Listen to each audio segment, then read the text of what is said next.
Hello, my fiery friends. Welcome to another awesome and fiery fun stream. I'm your host, the Infernoman here, and hopefully you're having a wonderful day wherever you are at. Alright, so I know we normally don't stream on Mondays, but I was like, you know what? We got a little bit of time today. We don't have a little bit of extra time while I was trying to wrap up the rest of our budget deck tech that sadly couldn't make it out today. So I was realizing if we could push it out tomorrow, then we'll make room today to do some live streaming. So what exactly are we going to be playing with today on such short notice? Well, I'm glad you asked. So without further ado, let's just jump into right now and show you exactly what we're going to be playing with today. All right. Oh, okay. So we got some people already starting to chat before we jumped in. So let's Silly Mation. Hi. Hello, my fire friend. Good afternoon. How you doing today? Hopefully you're having a wonderful day wherever you're at. And thanks again for joining us. Also, I see it says Dayboy27. Hi. Hello, my fire friend. Also, how are you doing today? And hopefully you're also having a wonderful day wherever you're at. Yes, we can start the stream right here and now. So, without further ado, join me today in the Brawl format here as we continue to make our deep dive into the Marvel set here. And we're going to be playing with the Vision from the set. So we're going to be playing with a colorless deck that is called Vision Quest. So that is the name of the game. First off, again, we're going to go over the stats of the deck real quick. We'll go over every single card in the budget version of this deck. And if you do like what the deck is trying to do and you want to see how you can make it even stronger, stick around for the halfway point of the stream. Then we'll show off a much more stronger version of the deck that we'll play in ranked competitive Brawl. So it's going to be casual for the first half, competitive for the second half. So let's go ahead, let's start with the stats of the deck. Because longtime viewers of the channel know how we do it, we have to talk about the stats of the deck before we fully dive right in. So, Vision Quest here, as I mentioned, is colorless, and it's going to be an average mana curve about 2.7. In total, however, we will only be rocking 15 creatures in the deck. We have 4 instants, 5 sorceries, 45 artifacts across everything. That's a lot of artifacts, by the way. 1 enchantment, 2 planeswalkers, and 40 lands. So, what is the Vision all about? Actually, when I saw this card, I kind of wrote it off initially because I was like, okay, well, whatever. But once I realized what he is capable of, this card is actually pretty fun and actually a ton of good value for any colorless deck out there. But specifically, there's a way you want to build him. So when I built the deck originally, the deck didn't really do much, but I realized I was being dumb about it. The reason why this card works in a very specific colorless deck is how he's designed. So, as it says, the Vision, 4 mana, 2/5, legendary artifact creature, robot hero. He has flying and he has vigilance, so he is pretty good on swinging, and also he's good at protecting himself on the backswing. However, whenever you cast a non-creature spell, choose one that hasn't been chosen this turn. You can either use a Solar Ream ability, meaning you can gain double strike until end of turn, so he can do extra damage. Density control, in other words, the Vision gains indestructible until end of turn, so he has a way to protect himself.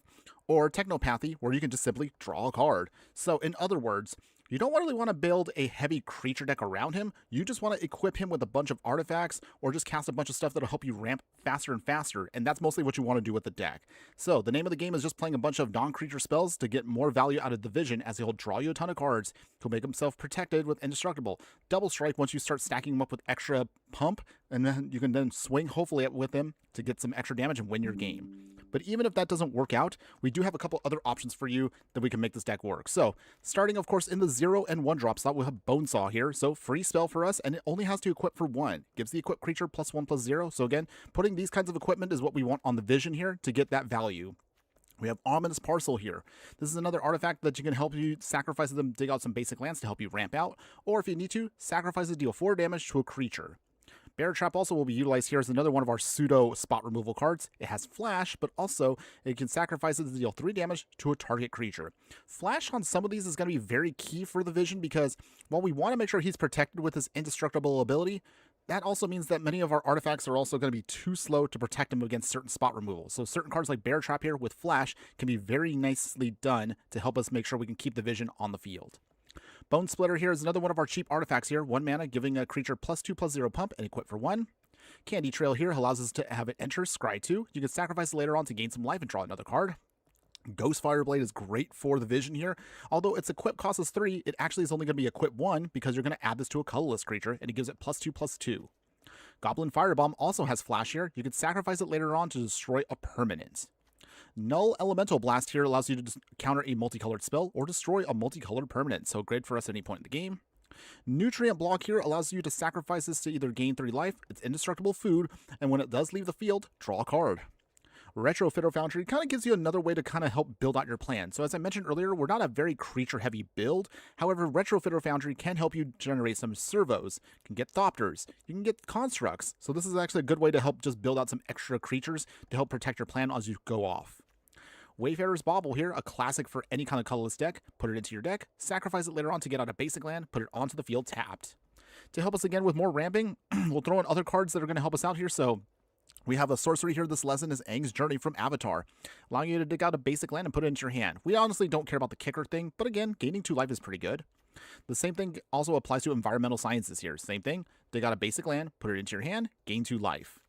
We have Automated Artificer here, so this is going to be one of our few artifact creatures in the deck. We have a couple of these that allow you to ramp just to add more colorless mana. However, you can only use it to cast an artifact spell, so be aware of that because we do actually have some non-artifact colorless spells, so just FYI.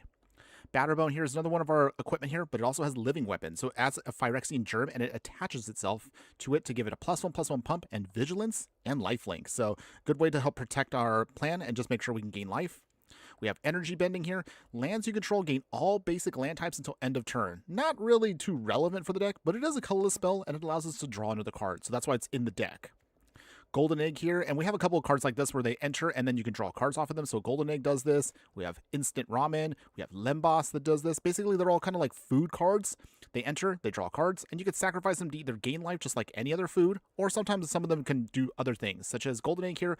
Well, okay. Granted, its other abilities, you could sacrifice it to add 1 mana of any color, but you don't really need that in a colorless deck. We're mostly using it for card draw. Same thing with Instant Ramen here. It flashes itself in, again, draws a card. You can sacrifice it later on to gain life. Lembas does the same thing, but also you can scry one and draw a card. However, when this one gets sacrificed, you can then reshuffle it back into your deck. For additional ramp in the deck, we'll also use cards like Mind Stone here also does this. We have some extra pump with cards like Hero's Heirloom here. Since we are going to try to attach this to the Vision, it should give it, again, +2/+1. Words are hard, by the way. And of course, because it's legendary, it has trample and it has haste, so it gives it a much needed boost. Excuse me. Another one of our food cards here, Omni Cheese Pizza. Same thing. It does the same thing as the Golden Egg, so just think of it like another copy of that. We have Page Loose Leaf here, so this is a, what was this? Hold on. Oh, it's a common, actually, legendary. Oh, I guess that's a thing now in Magic, but in any case. Yeah, actually, realistically, I knew about these cards already, but yeah, it's just kind of weird to see colorless legendary commons. I never thought we'd see that in Magic, but here we are. In any case, you're mostly just using this just to add, again, more colorless ramp to the deck. Its actual ability doesn't really matter to us because you can't really use it in that sense for this kind of a deck, just FYI. Patchwork Automaton here is also one of our greater constructs here, so this gets bigger and bigger as the game progresses. Anytime you cast artifact spells, put a +1/+1 counter on it, and it also has a nice little Ward 2 protection on top of it. Pit Automaton here has Defender. It's a construct, so it's a creature. However, you can tap it to add 2 colorless mana. However, you could only use it to activate abilities. Thankfully, this actually does help us, again, get around some of the clunkiness that some of our equipment have. So, for example, as I mentioned earlier, Hero's Heirloom, you have to equip it for 2, but with Pit Automaton, that saves you on mana because you can use that just to add it on for a much cheaper cost. Rogue's Gloves here, also another equip 2 and 2 mana equipment here. Whenever a equipped creature deals combat damage to a player, just simply draw cards. So great for us to add to the Vision to help just keep churning through our deck. For more protection, we'll throw in Swiftfoot Boots. Gives our creature hexproof and haste, so definitely put it on the Vision to make sure he gets more protection. Thran Power Suit is one of our key ones here. This one gets +1/+1 for each aura and equipment attached to it, and it has Ward 2, so more protection and more pump to add to the Vision. Warping Whale here. This one is also one of our cooler cards here. So this one, you could choose to either exile a creature with power toughness 1 or less. So this can actually get some opponents caught off guard. So this is actually a hilarious card. Also, out of nowhere, I know it's so random, you can counter a sorcery spell with this. So if you get that random, maybe like Wrath that you are dreading, this can actually hose your opponent out of nowhere. So really cool for that. And if nothing else, just use it to make an Eldrazi Scion if you just need maybe like a chump blocker just for like a quick turn or so. In the 3-drop slot, we have Adventurous Airship here, a vehicle that has flying, so you can turn it into a creature. When it attacks, draw a card, discard a card, so it helps us turn through the deck. All Fate Scroll here, also another one of our key artifacts. It again is a mana rock. Tap it to add 1 mana of any color, but realistically, you want its secondary ability. You can sacrifice it for 7 mana, draw X amount of cards, where X is the number of differently named lands you control.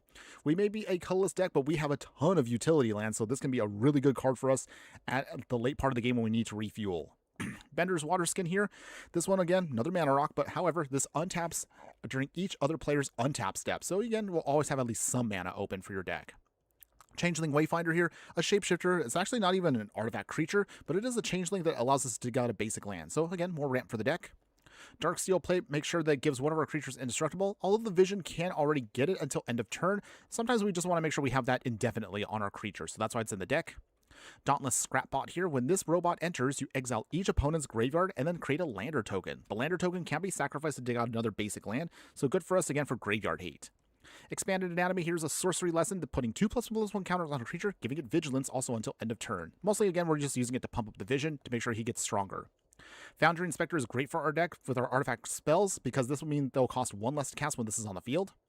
One of my favorite colorless spells here, Glaring Fleshraker, an Eldrazi drone that says whenever you cast a colorless spell, create an Eldrazi spawn scion, which you can sacrifice for more mana, and whenever another colorless creature you control enters, this creature will deal 1 damage to each opponent. So this can be another alternate way to just ping out your opponent and close out the game to make it easier for the vision to win. Induction to Prophecy here, another sorcery lesson, scry 2, draw a card. Simple, to the point. Junk Diver here, as when it dies, brings back another artifact from the graveyard to your hand, so you can reuse some of your artifacts that you want to. Palladium Mirror here, we have again more ramp for the deck. Tap this to add 2 colorless sources. Tangled Tumbler here may look a little clunky in the deck, but hear me out. So, 3 mana for a 6/6, which is pretty good. However, in order to make this an artifact creature, you have to then tap 2 untapped tokens you control. But thankfully, we do have many ways of making tokens in the deck, so this can actually be a pretty awesome thing. And if nothing else, you can have it sit on the field, use it to then put +1/+1 counters on a creature like the Vision to make them stronger. If we're going to have the Vision, we definitely need to have their daughter here. So Viv Vision here, Teen Synthezoid. So 3 mana, robot hero, legendary creature, 2/2. She has flying, and Cybernetic Senses is her ability, which reads, whenever Viv Vision attacks, draw a card if her power is 4 or greater. She has power up, so she can pump herself up if you need to, but there's plenty of ways you can pump up this creature with our other cards. Cosmo Elixir just helps us make sure we can keep ourselves stable and also start drawing cards at any point in the game. It says at the beginning of your end step, if your life total is greater than your starting life total, gain 2 life or scry 1. Card Living Legacy here creates for us tapped Power Stone tokens. These tokens, however, usually cannot be used to spend it on anything else but non-artifact spells. So again, it's only for artifacts, but our deck is colorless, so it works out fine for us. Herbie, Scout Unit, I think he's from the Fantastic Four, I believe. Correct me if I'm wrong, everyone, but I believe he is. So, Robot, Scout, Artifact Creature, 2/1 with Flying. When he enters, draw a card and put a land card from your hand onto the battlefield. So, any land card to help us with ramp. Hedron Archive here allows it to just be a 4 mana rock, which you can tap for 2 colorless, sacrifice it later on to draw 2 cards. Jorah's Familiar allows all of our historic spells, i.e. sagas, legendaries, and his artifacts, 1 less to cast, so helps us out with that. Leyline Axe here, if this is in our opening hand when we start, it enters for free, and then you can equip it to a creature to give it +1/+1, double strike, and trample. Mystic Forge here also, once we run out of cards, helps us again refuel because you can look at the top card of your library at any time, cast artifact spells and colorless spells on top of your library, and if you start fizzling, you can then pay 1 life to exile the top card of your library, and then hopefully you can just keep the chain going. Ring of Lucy here, so a legendary artifact. Same thing, it's just like the Hedron Archive here, where you can tap it to add 2 colorless mana, and if nothing else, just pay 1 life to then just tap target non-land permanent. So you can tap something out to get it out of the way. Solemn Simulacrum here, a classic for any kind of colorless deck here. When it enters, dig out a basic land, put it onto the field, and once this creature dies, just draw another card. Arc Reactor here from the Marvel set also has Improvise, so you can then make this cheaper to cast. However, once this enters tapped, later on you can then tap it to add 3 colorless mana. We also in the deck might have trouble dealing with certain non-land permanents, so we'll throw an Introduction to Annihilation and Zuko's Exile. So these again will help us destroy non-land permanents. This one gives your opponent the ability to draw a card. Zuko's Exile specifically targets artifacts, creatures, or enchantments and leaves behind a clue token. We'll also utilize here Ultima, Origin of Oblivion here. So this is a legendary creature god. It has flying and it has a 4/4, and it says when Ultima attacks, put a blight counter on the land, and then it turns it into a colorless source and it loses all land types and abilities. So you can shut down certain lands with this card. And then whenever we tap for a land for a colorless, you can add an additional colorless to it. So this can help us ramp very quickly. Finally, at the top of the end of our curve here in the 6-drop slot, we have Echoes of Eternity. So this is a Kindred Enchantment Eldrazi card for 6 mana. If a triggered ability of a colorless spell you control or another colorless permanent you would control triggers, that ability basically triggers twice over. Whenever you cast a colorless spell, you can copy it and you can choose new targets for the copy. So this basically is going to be a really powerful card for the whole deck to start doubling up our stuff and also getting more triggers as needed. This can be great with the vision because we can start getting like 2 cards. We can get, well, of course, we're not going to get quadruple strike. That'd actually be hilarious if you could. But mostly, again, just helps the vision just draw more cards. And then finally, on the very end of the curve here, Ugin, the Ineffable. So 6 mana, colorless Planeswalker. 4 loyalty. Colorless spells cost 2 less to cast, so some of our stuff can actually become free at some point, which is great for the deck. And then, of course, start taking up to add spirit creature tokens. You will have to, of course, exile the top card of your library face down to make that spirit. However, if the spirit leaves the battlefield, you can basically put the card into your hand. So kind of pseudo card draw and building up creatures and stuff. You get the idea. But in any case, if nothing else, you can also take it down to destroy a permanent that's 1 or more colors. So overall, still good for the deck. Finally, before we get started, we'll go over, of course, the mana base here. So we have 19 wastes as our only basic, because it's colorless, and then all of the utility lands we can muster up for the deck. So we'll throw in Zalfir Void for scrying. Tomb of the Spirit Dragon to gain life for each colorless creature we control. The Grey Havens allows us to do more scrying. Surveillance also allows us to surveil. We have Rumble Arena also for surveilling, and for some reason the land has vigilance if you end up earthbending with it, I guess. Rogue's Passage makes any one of our creatures unblockable until end of turn. Roadside Reliquary can be sacrificed to draw another card if we control an artifact, or if we control an enchantment, that's 2 cards. Radiant Fountain, when it enters, gains its life. Hidden Grotto here surveils 1. Demolition Fields are non-basic land hate. Darksteel Citadel is an indestructible artifact land. Daily Bugle Building here allows you to then give a creature that's legendary menace until end of turn. Crystal Grotto is a scryer. Conduit Pylons surveils. Buried Ruin here sacrifices to bring back any artifact card from a graveyard to your hand. Baxter Building here then can be used to draw a card. Activate only however you control a creature with toughness 4 or greater, which is great with the vision. Avishkar Raceway then has to start your engines to allow us to start discarding cards and drawing cards. Arid Archway bounce back any one of our lands, then we can play it later on, and then we can use this to tap for double colorless. Amonkhet Raceway starts your engines and gives any one of our creatures haste until end of turn.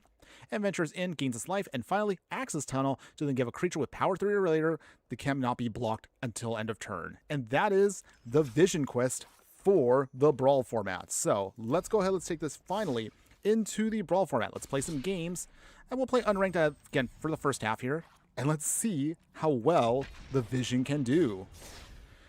Whew, okay, we finally got through that again. Thanks again, as always, everyone. Jeez, it's always so forever to get through deck techs that are Brawl. I really should try to do more 60 card decks for live streams. But I'm always very picky about which ones I pick. In any case, let's go ahead, let's get ourselves started, everyone. So, okay, we're playing against, let's see, what are we playing? Okay, against the Ultimate Green Goblin. All right, so let's see. What do we got? Oh, okay, we got the Leyline Axe in hand already, so that's a free spell for the first turn. Okay. We have Foundry Inspector, which is great. We'll keep his hand for sure. Submit. Nice. Vision in 4.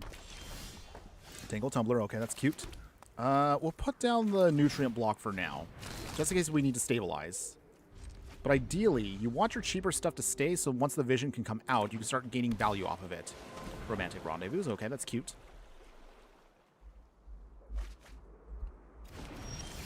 All right. Okay. Buried Ruin. I think we'll put out the Swiftfoot Boots for now. So at least now we have that ready to go once the Vision is out on the field. Okay, so as we're playing, everyone, how's everyone's weekend? How'd y'all do, everybody? Did you have a good weekend? Did you guys all do anything? Were you checking out some of the previews from the Marvel sets? Oh, not Marvel. Wait, why did I say Marvel set? I mean, what is it? The Hobbit set. Wow, I'm really falling behind here, everybody. Anyways, let's play Foundry Inspector. And we'll pass from here. So, if we're fortunate, the Vision can come out next turn. Oh. Already? Wow, opponent was like, they do not want any of us. Okay. A free win's a free win, so yay. Even though we didn't really do anything. Okay. In any case, all right, so we got our 1 free win of the day. Let's go ahead and get ourselves started here. All right, so let's see. Next game, everyone, let's see if we can try to actually get some more legit stuff going here. But yeah, what are your thoughts overall, everyone, about the Hobbit set? We're now getting actually previews, because I didn't realize now. We're already in preview season for the next set. Jeez, time's just flying. But seriously, if you see anything from the Hobbit set, let me know what you are interested in. There's already one card that was revealed. It's the mono-red Gandalf card that I was like, oh, geez, I got to build something around that. So we will be definitely doing a Gandalf wizard deck at some point. Mark my words, it's going to happen. We'll see when that time comes, everybody. Until then, okay, let's see what we got here. Okay, so great. We got the Foundry Inspector. Great to have. We have Karn as well. The Vision. So we should be good to go for a little bit. Mountain. Opponent, what you got? They're playing with Wolverine. So we'll see how that goes. I haven't actually played against the Wolverine deck yet. Spinneret and Spiderling. Okay, play the Adventurous in to gain some extra life to sponge the hit. And we'll pass. Okay. Opponents, what you got? Mass Meower. I got so used to the open path versions of these cards. So I remember this was it Rinza, the Spider Queen or something? And then Mass Meower was, it was an Ikoria style, like, cat. It was interesting. Okay, we go to 24. Okay. Mind Hacks. Good afternoon, my fire friend. How you doing today? Hope you're having a wonderful day wherever you're at. Thanks again for joining us. Mind Hacks says, Bilbo looking good. I'd like to play with the Green Goblin Mayhem in Standard. Wow. Okay. That's cool. I haven't seen Bilbo yet, so I don't know. I'm a little in the dark yet, because right now I'm still trying to, like, get through. God, I'm still trying to build more decks for the next week and some. But at the same time, I'm also trying to see, like, what are we looking towards for the future sets. Hobbit, again, looking good. If nothing else, the reprints definitely are going to be fire. I mean, who doesn't want that alternate art Orcish Bowmasters? Even if you're not even a fan of the card, hey, that's good value right there. Go to 20. Okay, opponents. We've got the Wastes. So, how do we do this? I think Changeling Wayfinder. So we're going to use this just to sponge a hit. We'll get out our basic land. Okay. Okay, so at least we have all of our mana we're going to need. That's good. Okay, opponent, what you got? Rinza is going to be a bit of a problem here if we don't stop her soon. So we'll see. Go to 19. Okay. Opponent. What are we trying to do here? Okay, hero. Does Wolverine come in yet? Nope. Hulk, Gamma Goliath.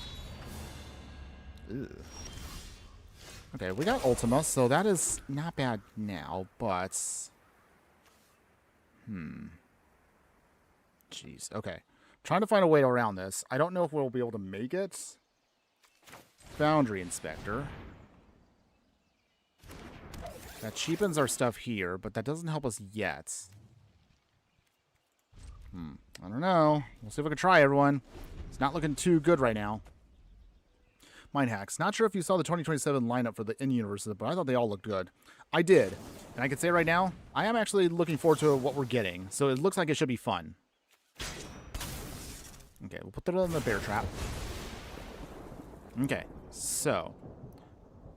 Opponent's going to hit us here really hard, and we're going to be looking at a pretty rough time here. Okay, Wolverine, best there is, coming in. Okay, they gain life.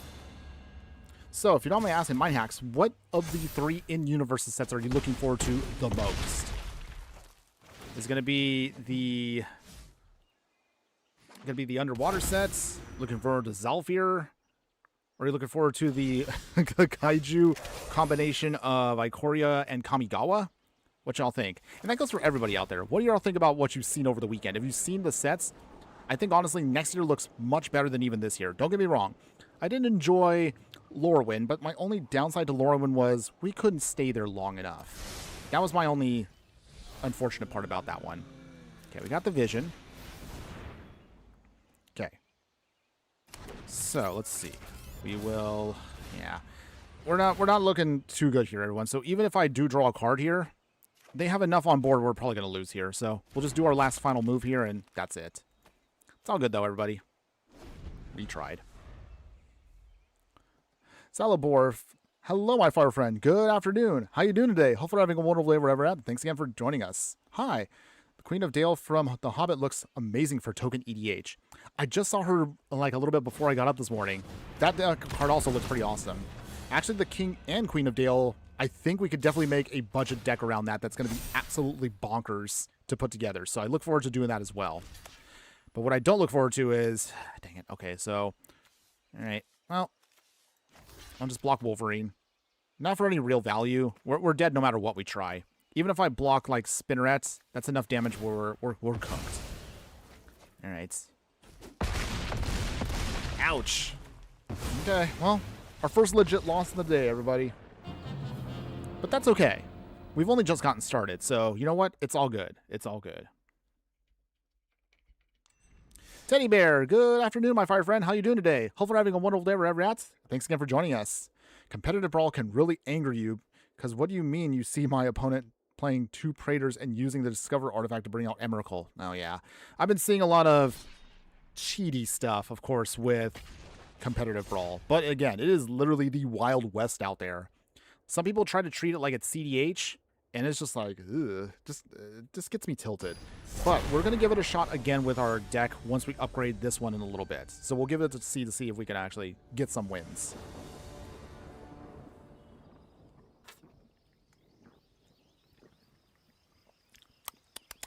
Trying to hydrate over here, everyone. Still a little hot where I am, even if I am a fireball. I try to stay a little cooler.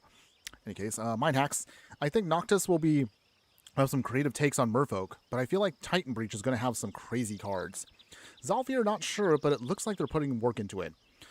Good question. Okay, good comments on that. So, real quick, let me see what we got here. Okay, we got the Wastes. Zalfir. Okay, we'll keep this hand. This is definitely a ramp hand. But, going back to what you mentioned there, Mind Hacks, I will say right now, I look forward to seeing what innovative ideas we will get with Merfolk, especially because this definitely has to be the set where Merfolk will finally do multicolored Merfolk far more than any other set. I mean, we've had multicolored Merfolk in the past, but they still felt like they've been a little fixed to the plane they're on. So I'm hoping that this one will be one that we will definitely get some more love out of, and we'll definitely see some more cool stuff. If I'm going to say right now, and mark my words, whether it's a good set or a bad set, I believe Titan Breach is probably going to be the best set to collect. Not counting the Universes Beyond, because who knows what they're going to make. But of the 3 in Universes sets, I'm gonna predict now, Titan Breach will have the best bonus sheet they have, because the way it's being played out, that set definitely sets itself up for making some kind of crossover. Whether it's maybe we're gonna get more Godzilla cards, maybe we're gonna get like some kind of kaiju themed things. So that one's probably definitely going to have a lot of Japanese alt arts that I'm sure a lot of us are going to want to collect if you're a fan of that. So you like mecha, if you like kaiju, that's definitely going to be a set that I'm sure will have some amazing, amazing artwork. Mark my words. That's going to be the set I'm probably going to buy a box of. As far as going to Zalfir officially, that actually has potential too. I know some people may not like the theming, but hey, I do want to remind people, like, Zalfir has existed in the history of Magic and lore for, like, forever. So it's been around. So it's not like it's something they just made up. So it has been there. For those players out there that are old enough to remember, like me, we've been there before in just different ways. Like when they had, Mirage?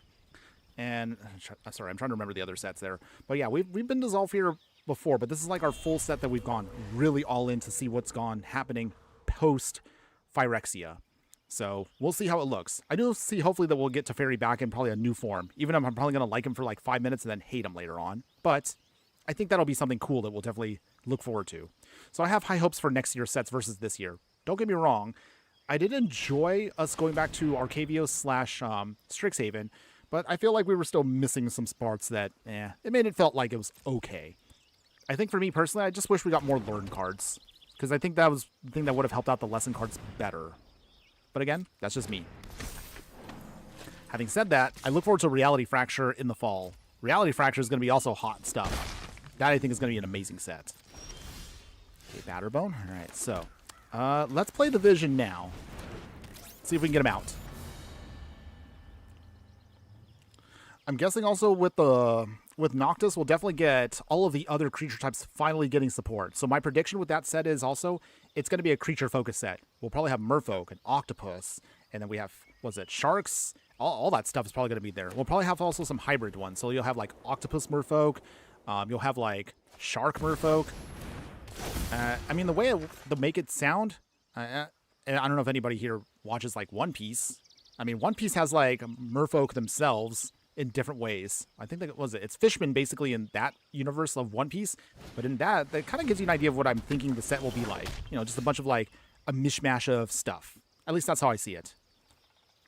I agree. Titan Breach seems the most collective. People love kaijus and Pacific Rim feel. Well, if you like Pacific Rim, y'all should be reading the manga. It's already done, but check out Kaiju number 8. That's actually a pretty cool one. I actually liked how that one turned out. Although, granted, the ending for that manga felt a little rushed, but I still like it for what it is. At least that's how I feel. Okay, play the battle one. I think our opponent's probably getting tired of us just doing our thing here. Okay, ooh, okay. We got Echoes of Eternity. Okay, that's going to be awesome. That's our card. So we have 2 flash enchantments. No attacks yet.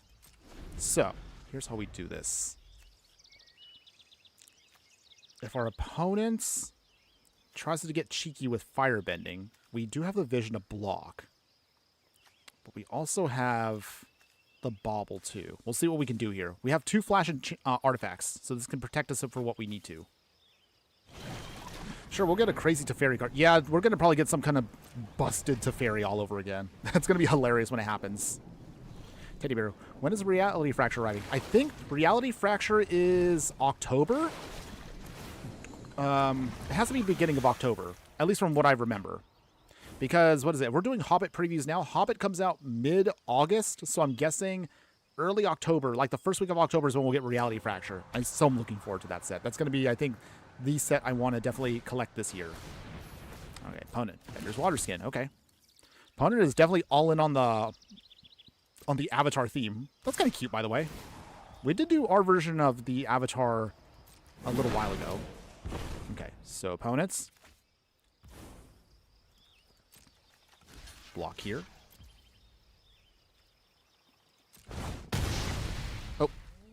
Wait, hold on. Oh, I'm dumb. Okay. It's because I was not paying attention to everyone. So, yeah, that was my bad. I realized I had the flash to give it protection, but I didn't do that. Well, I guess I looked dumb there. Oops. It's okay, everyone. It's okay. We got this still. Play the wastes. We'll play Vision again. Try this again. Okay, no attacks. Pass. Okay. Affinity for Anime. Hello, Infernoman. Hello, my fire friend. Good afternoon, Affinity for Anime. How are you doing today? Hopefully you're having a wonderful day wherever you're at. And thanks again for joining us. Teddy Bear, I'm assuming in Noctis we'll get stuff like penguins, lobsters, octopus, shark, fish, and merfolk. Penguins? That actually would be kind of cute if we got penguins. But I'm guessing, yeah, all sea creature types we'll definitely see in the set. So, yeah, if I was to guess, it'll be definitely those ones. I'm trying to think what other underwater creatures we have. What else do we have? Leviathans? Are we going to see any kind of giant Leviathans in the set? Or maybe like what? I'm trying to think what else we have. If I was to guess, there are probably going to be some also cool hybrid merfolk. There has to be. Okay, all right. Opponent here. Locking out the vision, but that's okay. Legend of Roku. Okay, prowess going off. Ugh. This is not looking good for us. Not looking good. Gotta sound the alarm on that. Okay. The Avatar definitely is going off. Although I did make the mistake earlier, and I'm wondering right now if that's going to cost us the game. Let's see. Okay. Opponent swinging. Okay, they are. Okay, they make their mana. They draw their card for firebending. We're going to block here against Monk Gyatso. Okay, draw a card off of that. Okay. Oh, Ghost Fireblade's not too bad. Down to 20. We gained some life back, so we're at 21. Dark Steel Plate. Okay, well, Dark Steel Plate's not bad. That helps out. Draw another card. Good. Dauntless Scrapbot. Equip it to the vision so he cannot die. And then we will Ghost Fireblade. I mean, not really anything else we could do, but I guess we'll just do that. And then Since he's already indestructible, we'll just add that to him. There we go. So he's a 4/7 now. Okay, so all we need to do now, ideally, Echoes of Eternity, and maybe Bear Trap to start drawing a ton of cards. But we might need to start putting out some fodder just to sponge a hit. I don't know if we're going to be able to survive this next hit right here, but we're going to try. If we can, hopefully, ideally, untap the next turn, get Batterbone on, double strike, we can then at least sponge some more hits. Airbending lesson. Okay. Opponent's maybe trying to flip here. Can they do it? We'll see. Krakens. Oh, that's right. There's Krakens. Okay, we're definitely going to see Krakens, of course, for the set. So Noctis definitely has to have that. I need to make a prediction video again. I kind of fumbled and forgot to do one for Hobbit, but we'll do one for Reality Fracture. That's going to be a thing. Funny for anime. I saw otters in the preview images, I think, but if it's fully underwater, how are otters breathing? Huh. Good question. I have to look at the art again, because the way they build it is Noctis completely... Are we talking like full-on underwater, like, I don't know, like Little Mermaid or like Atlantis? Oh, we're dead, by the way. All right. Exacxies. Dang. All right, well, we were beaten by the Avatar, everyone, but it's fine. You know what? It's all good. I'm actually trying to... I'm trying to catch up right now with the chat. Or, okay... I guess I have to read it again. So, does anybody remember, is Noctis billed as a full underwater set? Or is it actually like, or are we talking like Waterworld style? Where it's like, okay, so you can see the surface of the water, but it's still mostly a water plane. I don't know. I have to look that up again. In any case, while I try to figure that out, let's get into our next game here. Salaburf, other... Otters, maybe? Huge Leviathans, Krakens, yep. Definitely like any kind of epic sea creature we've seen in the past. They're all probably, I'm sure, going to get some moment to shine. I'm sure we'll probably get some kind of like Elder Leviathan, or maybe like, I don't know, like some kind of like Elder something or other. That'll be actually kind of cool. Or maybe we'll get maybe like some kind of shark something or whatever. It'll be cool, right? It'll be cool. That Summon Leviathan card from Final Fantasy will probably have a home in the Noctis archetype, right? Oh, it definitely will be. I actually love that card, by the way. I've used that card quite a bit. I think the last time I used that card was in my Namor, our Namor build. We actually did a couple, like last week for the Submariner. We made together a Merfolk deck that actually was pretty cool there.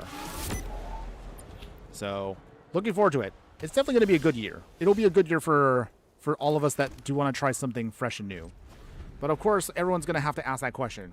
What are we getting for Universes Beyond in 2027? So whether you like it or hate it, it's here to stay, everyone. I'm just curious about what we're going to be getting. Put down Tangle Tumbler for now. Our opponent is playing with Gwen Stacy / Ghost Spider. So we'll see. We'll see here. Are they playing mostly spiders, or are they going to try to do counter shenanigans? Oh, Aerith. Okay. That's cute. Got the wastes. Let's see.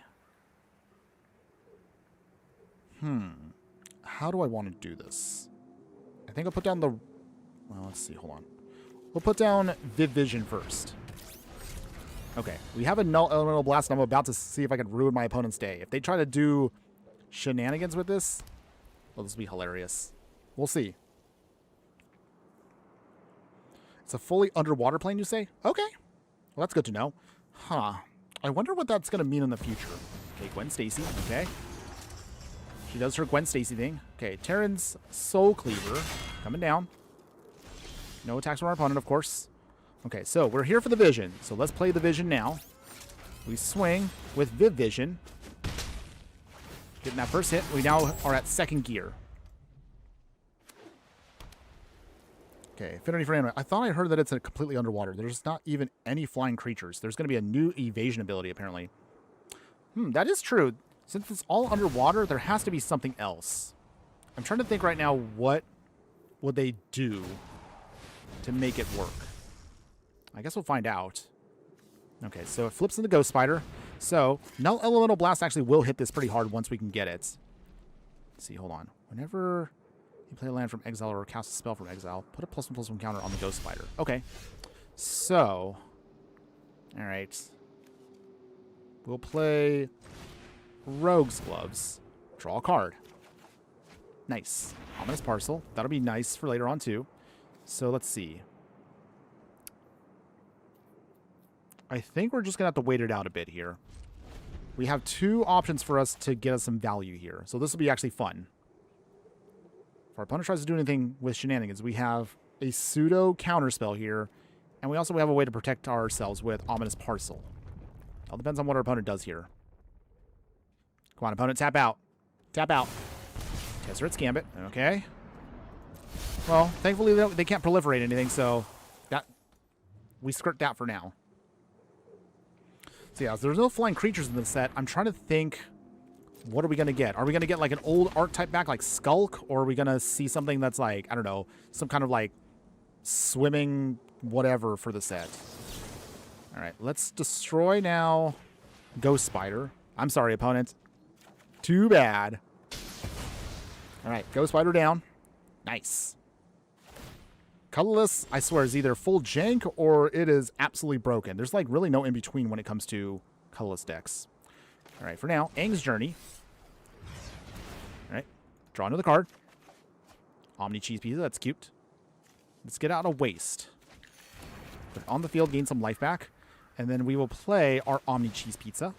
Nice. Let's do Double Strike now. Draw another card. Oh, num num num. Okay. Swing with our 2 cards here.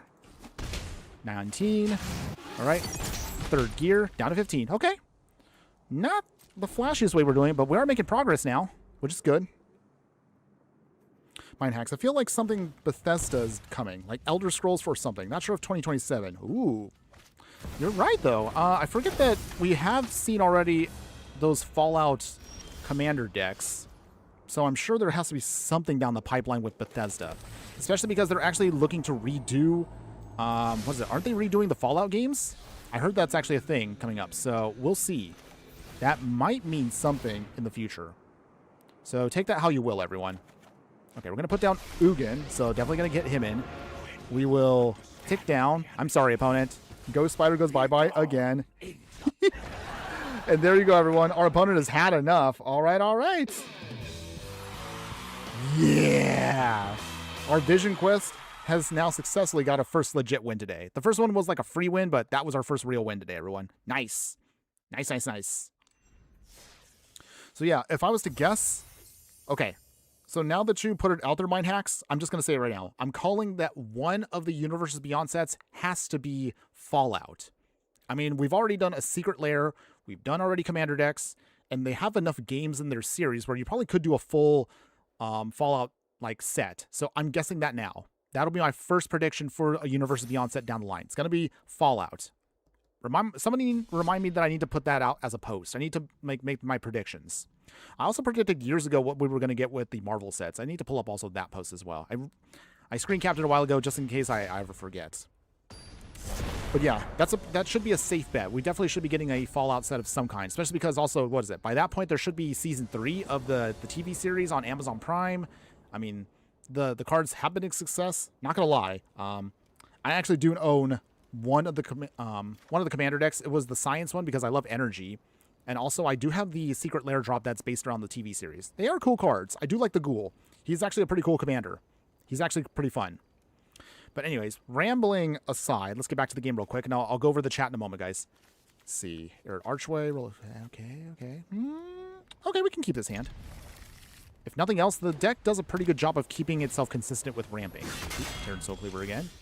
Playing against the Mighty Thor, Jane Foster. We actually haven't played that many of the other cards here, so something to think about here. But we'll see. Island. Talisman of Progress. Okay, they're getting the ramp on. That's fine. So we'll tap this, put the bauble down first. Put the Arid Archway down. Bounce back the waste. Okay, nice. Clunky, but it does work. Okay, Jane Foster is now in, a.k.a. Mighty Thor. Discard as aid. Yeep! Okay. Well, that might be a problem for us, but we'll see if we can get around it still. Palladium Mirror. We need to speed up our ramp package very quickly here.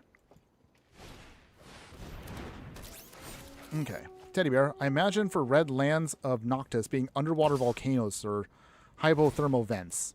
You know what actually would be hilarious if they did it? Although I don't know if Wizards is going to have the beanbags to do it, but what would absolutely be hilarious is getting a new version. Well, it's probably going to be fixed. Let's be real. It's going to be probably like a fixed version of Underground Sea, aka the OG red and blue dual land. So it'd be like Underwater Sea or something like that. Watch, it's going to be something like that. It'll probably be like it enters tapped unless if you control, I don't know, like some kind of specific land, something like that. It's going to be some kind of goofiness to it. Watch. Just watch. Okay, well, first off, but before I kind of ramble about that, get the vision in. Let's see. What do we want to do here? Let's actually sack the bauble. And then we'll get out another waste. Okay. We just want to get a ramp going first off. Next turn, we should be able to get the boots, protect the vision, and we should be good from there. Mind hacks. It feels like Star Wars is inevitable, but who knows when they'll get the rights to it. I'll be honest, I honestly don't think we're going to get Star Wars. Only just because now that we have Edge of Eternities, we're going to get Star Trek at the end of the year. I don't know. I don't know if we're going to see that because of how Disney also is with their IP. Honestly, I am surprised I'm actually literally playing with Marvel cards right now. I didn't think we were going to get actual Marvel digitally at minimum because, I mean, don't we have Marvel, what is it? Don't we have Marvel Snap? Or is that not doing good anymore? Does anybody play Marvel Snap anymore? Honestly, I don't hear anybody playing Snap anymore. So, I don't know. Let me know about that, everybody. Are peeps still playing that, or is it just gone? My only joke I thought was like, well, if Marvel Snap falls apart, then they're definitely going to give us the Marvel cards for Magic. Because, I mean, hey, they need their money somewhere, right? Right? Okay. Any case, let's see, we'll do that. Actually, we'll do this now. Echoes of Eternity, all right. Let's draw another card. Nice. Introduction Prophecy. Okay, so now we have one of our best pieces here. Swing here. They're obviously not going to block. No way. Okay. Down to 22. So, Firebomb can be flashed in. With Echoes of Eternity, we can get some more value off of that. And also we can protect ourselves. Ooh, Fire Shrieker. Ugh. That's not good. So they immediately attach. Okay. So, I don't think we're also going to get Star Wars because doesn't Star Wars also have their own trading card game still that's running? Now, if that game falls apart, then I'm guessing Disney will be a little bit more lenient in giving out more of their IPs. I also thought that they were going to save Star Wars for their card game, Lorcana. At least that's how I interpret it. But yes, yeah, I do agree. Fallout does make sense. It does make sense. They have to do a Fallout set. I mean, at this point, it just feels like it's inevitable. But again, I guess I would probably then ask everyone, the real question from that is, do we want to see a Fallout set? Do you guys like the idea of Fallout in Magic? Or do you think it should be like a Commander-only thing like the precons? Let me know in the comments, everyone. I would love to hear from you. Ugh. Okay, so our opponent here is just full-on doing their thing here. Okay. Wait, hold on. What does that do? Oh. Oh, no. Okay. Are we dead? I mean, I can Firebomb. Draw a card. Indestructible. So the Indestructible doesn't help us there. Yeah. Dang. We take an immediate hit to nothing. Wow. If it weren't for that ability, we could have at least stabilized just long enough to hopefully keep off the Mighty Thor, but I guess our opponent got us there. It's okay. It's okay, everybody. I'm not mad. It's all good. We're still having fun here. Let's do one more on the budget, and then we'll upgrade the deck for the next part of the stream. So I'm thinking that that's what maybe we can do. But at least we got one legit win, right? Mind hacks. I feel like Marvel Snap dying off kind of is why Disney Marvel went ahead with Hasbro, but who knows? That is a good thing. I mean, if people liked Marvel Snap, I never really played it, so I can't really comment too much on it, but it sounds like people played it and had fun with it for maybe like, what, 6 months when it first came out, and everyone kind of like just forgot about it. But to be fair, although there's not much crossover for it, like once I heard like Marvel Rivals went off, I know that's not really a card game. Marvel Rivals kind of hilariously took away a lot of Marvel fans to another game, so I think that's probably also what killed it off quick, at least in my opinion. Unless I could be completely wrong. But yeah, let me know what you think, everybody. All right, Leyline Axe. Okay, so with that, let's see. What is our opponent playing with? Oh, let's see. It is... Wait, I can't... Oh, they're playing with the Serpent Society. Okay. Well, we actually built a deck around this last week on stream, so if you guys want to... Well, I said not on stream, but I mean, like, we played this one on our last deck tech, so if you guys haven't seen that, that's a fun one, too. So check that out if you haven't already done so. Good one. Hilarious, by the way. So our opponent looks like they're going to try to poison us out. I think we can still get around it. Frog Butler, okay. So we got to worry about Death Touch shenanigans, but thankfully the Vision can get Double Strike, so we can find a way around it. Let's see. We'll get the Mind Stone out. Okay. We'll get Patchwork Automaton, which will be great for us to start pumping up something. Okay. Serpent Society's already in. We don't worry about anything poison counter related until we target it, so we'll be fine for now. Mind Axe. I like the Fallout mechanics. The rad system seemed cool, and I would have liked it in constructed formats. I think people would be more receptive to Fallout full than, say, Assassin's Creed. Assassin's Creed was such a goofy thing that happened. A lot of people forgot that set even exists because I don't know what they were thinking. I think the idea at the time was that, what? The set was supposed to be... I'm trying to think right now. I feel like that set was, you know, when they were trying to do the whole Beyond booster thing, they ruined that so hard. The way I envisioned they were going to do the Assassin's Creed set is exactly what I envisioned was going to be for future product. So let me explain real quick before I kind of go over this turn. So in my mind, perfect world, and again, like, you can disagree with me if you want to. Sets like the Marvel set here, there's nothing wrong with it at this point. Like, in hindsight now, I've just accepted that Marvel is going to be with us. But if these sets went into Commander-only products, one, that's when I would say they can reutilize the name Beyond Booster, and then that would be the Universes Beyond Boosters. See what I'm trying to get out here? So, Beyond Boosters would be exclusively set for Universes Beyond booster packs that would be Commander-only. So that's exactly what I would have liked them to do, but sadly they fumbled the name when they called Beyond Boosters those goofy 7-pack crap packs that we got for Assassin's Creed, and they didn't give you that much value. So that's one of those unfortunate things because of that. At least that's how I perceive it. Okay, we're going to pump up Patchwork Automaton just a little bit more. Okay, opponents, you there? But yeah, rambling aside, I think I need to make a video on that at some point. Okay, and then... I mean, we could put in the Vision, but we'll put in Palladium Mirror first. So the idea here is, once we get the Vision out, Thran Power Suit, it gets added to the Vision, then we have a way of protecting him, and also we can start really pushing out damage very heavily. But I will say, if I have to pick another Universes Beyond set to come into the game, I mean, I'm open to I'm open to Fallout in any way, because yes, it has a contemporary theme per se, but it's still like an alternate world, and also because the rad counter system is kind of a cool thing to have. Although realistically, I mostly want to do it because I want to be a degenerate with junk tokens. Junk tokens also would be cool, and also because I would hope that the set would bring back my favorite mechanic, even if it is sometimes hated by others. I love energy. I would love to see more energy cards, and hopefully, again, more energy for standard. Only because my energy deck that I have right now that I built, like, I have a paper one. That deck sadly needs a lot of love.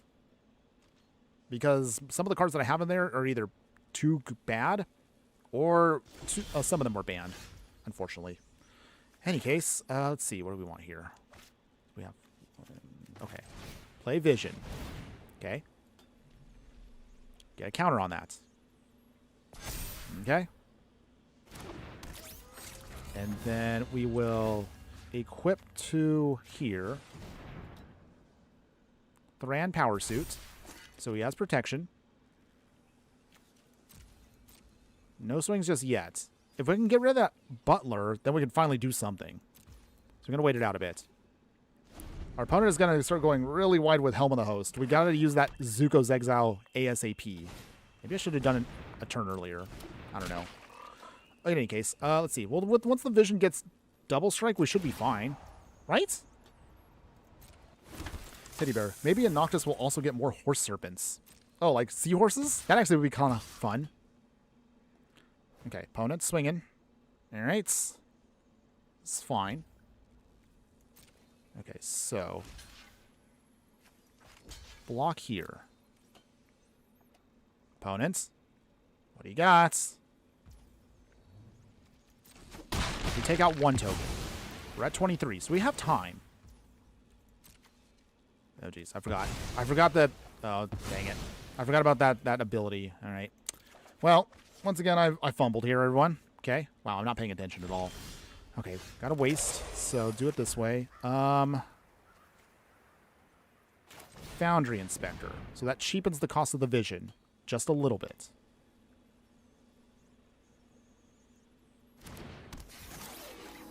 Let's see. 1, 2. Okay. We don't have enough still. Dang it. Okay, so I kind of messed up on this a bit. I realize now we might not win this one because I should have just Zugo's Exile immediately. That was my mistake. So, what else do they have? Oversold Cemetery. Doesn't do anything right now. Home of the Host does something again. Okay. Okay, so we can't even block, can we? No, we can't. If we block, we end up just losing our Foundry Inspector also, so no blocks. We have to take out the OG Serpent Society to even stop this. And even then, too little too late. All right, Junk Diver. Okay, so from that, Zugo's Exile.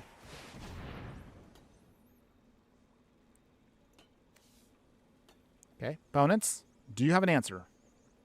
I mean, we could stem the bleeding here a little bit, but not by much. Okay, but it might be too little too late. Junk Diver. Okay. So we'll have this die so we can bring back another artifact. No attacks yet. Sacrifice the token we gave him to draw a card. Joy. Okay. Trying here, everybody. Poison tip. Oh, jeez. Okay. Well, this is looking worse and worse. It's okay. We will trudge on. Keep on keeping on, no matter what. We're trying. Bushwhack. Okay, so we lose our Junk Diver, and then that means they also get the trigger off Fountain Inspector. All right. Okay, opponents. Well, I guess that's going to be it for us here. Okay, Archer drains us out, and that's game. All right. We'll take the L, everyone. We'll take the L. Yeah, I fumbled on the original thing. I should have Zugo's exiled immediately once that Helm of the Host came on, so that was my fault for not responding correctly. But okay. I think that's enough of the non-ranked shenanigans. Let's play some more serious Magic here in just a second, but let's show you, if you do like the Vision Quest and you want to upgrade them a little bit more, here's what I'd recommend for you to get more value out of the deck. So we're going to show you right here and now some of our key pieces here that are going to make us go a little bit bigger with the deck. So the idea here is us taking this upgrade to make sure we can get some more stronger stuff to help us pump up our team. So in order to do that, we're going to be looking at the following upgrades here. So going over the 0/1 drop slot, we're going to add in now Mishra's Bauble. Yes, it's actually not a rare, but it also is expensive in paper. So that's why we omitted it from the original budget build, but you can definitely put it in the one if you're just arena only player. Mox Opal now is an absolute must to help us with faster ramp. Basilisk Collar now gives the Vision, Death Touch, and Lifelink, so that's good for us. Other upgrades for the deck, we're going to throw in Shadow Spear. This card's so good here, but it's like, what is it now? Like $40? Jeez, that's way too much for a single copy of any card. But seriously, gives it our creature trample and lifelink, so good for our deck overall to help us with that. And its secondary ability can turn off hexproof and indestructible against enemy players, which is excellent. In terms of other upgrades for the deck here, we'll throw in, let's see, I'm trying to see, we'll throw in Lightning Greaves. Lightning Greaves technically helps us out here, but also it also has Shroud, so be aware of that if you're going to try to attach more stuff to the Vision. However, equipping stuff is free, so that's the reason why we want it. It isn't a rare also, but it also is expensive in paper, so again, that's why we save it for the upgrade version. Maze Mind's Tome here helps us just keep scrying, just dig through our deck to find other answers for us. Other upgrades for the deck, we'll throw in Smuggler's Copter now, so if you want to turn on this vehicle, you can start drawing cards and discarding cards, so this is good for us. Other upgrades here, we have Umezawa's Jite, a classic magic card here. This one can be very hilarious if you know how to use it correctly. I'm not going to say I'm the best person when it comes to Umezawa's Jite, but it is good for the deck, so we're definitely going to throw it in here. I will talk about the cards near the end of the stream that we didn't add in, that you can still mix and match if you want to make this Vision deck in a more different way, but we'll talk about that again near the end. Other upgrades for the deck that we're going to throw in. We'll throw in, again, a much needed power boost here. Liberator Urza's Battle Thopter. So this is a legendary artifact creature, Thopter. Flash, flying. But the most important thing about this card is you may cast colorless spells and artifact spells as though they have flash. So this can be a great way to really help out the Vision with his ability triggering. So you can now flash in anything you need to give it indestructible with protection, double strike for combat tricks, or even just draw some cards if you need some extra value. So that's going to be the reason why we would definitely need that for the deck. Mithril Coat is going to be a faster version of the Dark Steel Plate, so instead throw this in instead from the Lord of the Rings set. It has flash and it's indestructible itself. When it enters, you immediately attach it to a legendary creature, so the Vision can get immediate protection if you need to in a pinch. We'll throw now also Nettle Cyst here. So this is a living weapon where it can give a creature +1/+1 for each artifact and or enchantment you control. So this gives us a huge boost for the Vision and helps him make sure he can do heavy damage. For more card draw consistency, we'll throw in Scrawling Crawler here. Anytime an opponent, however, draws a card, they will lose life. So we can punish them on that, but realistically, it just helps us draw more cards. Sculpting Steel here is in the deck because we can use this to double up any one of our artifacts and make another copy of it to help us just do our thing. Semblance Anvil here can really make everything cheaper. We can imprint a non-land card from our hand. So again, maybe for a Planeswalker or any one of our lesson spells to then make spells that we share of the card type, exiled with it, 2 less to cast. So this can make sure some things are going to be really cheap to throw. Sword of Vengeance will be added in to give our creature +2/+0 and first strike, vigilance, trample, and haste. So good for us. Tezzeret, Cruel Captain. Again, this looks a little funky in the deck because we don't have that many cheap spells, but hear me out for a second here. So, Tezzeret's ultimate ability is what we want it for. You -7 to get an emblem that says, start turning any one of your artifacts that's a non-creature into a creature with 3 +1/+1 counters on it. So, it becomes a robot artifact creature, so you can start going wider and wider with this, but you can also take it down if you need to either get out your Shadow Spear, get out your Foundry, you can get out your Ghostfire Blade. Basically, the cheap stuff here is what Tezzeret can do if you needed something in a pinch. So that's actually good for us. In the 4-drop slot, upgrades for this here, Aetherflux Reservoir. So mostly you want this just to then, not necessarily combo, but mostly just to help you gain life just to make sure you can protect yourself. If you by some miracle get to 50 life and then manage to pay that, you can also just directly damage your opponent and score another out of nowhere victory. Other upgrades for the deck, yes, I'm sorry, I've got to say it, everybody, we got to throw in the One Ring. I know some of you probably don't want to see this card, but again, we are playing competitive Brawl, so I need all the help I can get. So we're definitely going to throw in the One Ring to get more value out of our game plan. Other upgrades for the deck, we're going to throw in Karn the Great Creator, so this one can hose enemy artifact decks, because it says, activated abilities of artifacts your opponents control can't be activated, so you can lock them out completely from the game. Other upgrades we'll throw in will be in the 5-drop slot here. We have Forsaken Monument. This is also another must for any colorless deck. Legendary artifact giving colorless creatures +2/+2, and whenever you tap a permanent for colorless mana, add an additional colorless mana. So this does the same thing as Ultima here, but you can use it besides lands for anything that taps. So that's good for us. And anytime you cast a colorless spell, gain life. This does so much for the deck, and a must-needed upgrade for it. Believe it or not, Paradox Engine is banned in real Commander, so you cannot play this in actual Commander, but for some reason in Brawl, this card actually is legal. So we're going to be really degenerate, and we're going to throw this into the deck. So we're going to take advantage of this while we can. Basically, anytime we cast a spell, you untap all non-land permanents you control. So all of our mana rocks can be reused over and over again. Really, really nasty for the deck. I don't know why this is still legal in Brawl, but hey, if we're going to have it, I'm going to use it. Sky Sovereign Console Flagship, one of my favorite vehicles here. When it enters or attacks, 3 damage to a creature or planeswalker an opponent controls. Again, just a giant flying boat just to do some damage whenever we need it to. We'll throw in Chamil, the Inner Sun here, a legendary artifact. Spells you control cannot be countered, which is good for our deck. And at the beginning of your end step, discover 5, i.e. exile cards until you get a card with a non-land card with a mana value of 5 or less. Play it for free. Good for our deck overall, and it goes hilarious with Echoes of Eternity. And then finally, again, another set of cards you probably don't want to see, but because we are playing a very specific version of Colorless, we got to throw in Ugin besides the Ineffable, Eye of Storm, and of course, the one and only Ugin the Spirit Dragon. These cards will hose anything out there. So these are basically your silver bullets just to blow away stuff and get rid of things you have a hard time dealing with in our deck.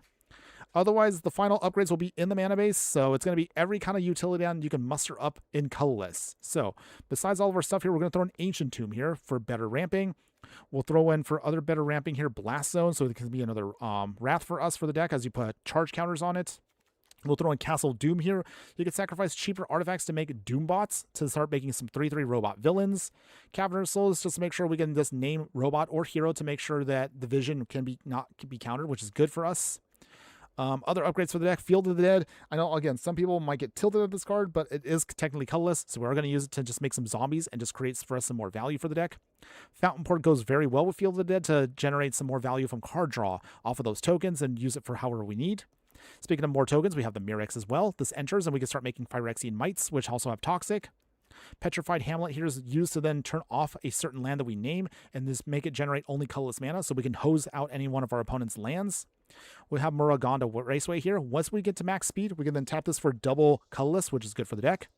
Plaza of Heroes is added in just to give our vision the ability to have hexproof and indestructible if we exile the land.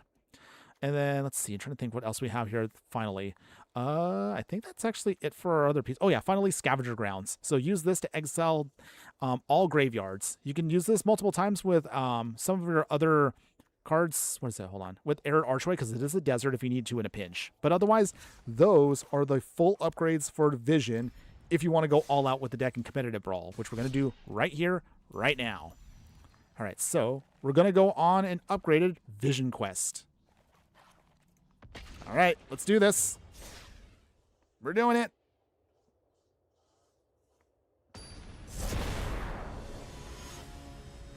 All right, all right. Oh, wait, hold on. The neighbors are using the lawnmower. Hold on one second, everybody. Give me 1 second.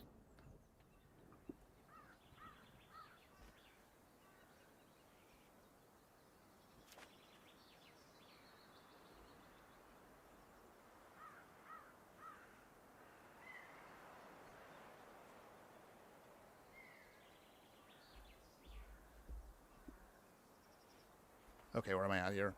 Okay. Phew. Okay, so I think that was able to dampen the sound of the lawnmower outside. All right, so we're going to keep this hand. We'll see what we can do here. Okay, opponent, meanwhile, is playing with Katara, Waterbending Master. Ugh. So, all right, well, that means we got to ramp quick here. We'll throw an Ancient Tomb to start. We will throw in Lembas also to speed this up. Man, a turn 1 Ancient Tomb is really strong. That's probably as good as we're ever going to get for getting, what is it, like Soul Ring in Arena. We're never going to get real Soul Ring. Let's be real, everyone. Unless if they do Arena Commander for reals, it's not going to happen. In any case, let's see. Radiant Fountain. So we gain our life back. That's good. And then what do we throw in here? I think we'll throw in Foundry Inspector. Okay. That cheapens everything. Pass the turn. So if we can get in maybe Sky Sovereign next turn just to get rid of Katara, we can do our thing here. Yeah. Ooh, opponents. What do you got? You got something degenerates? Fresh start.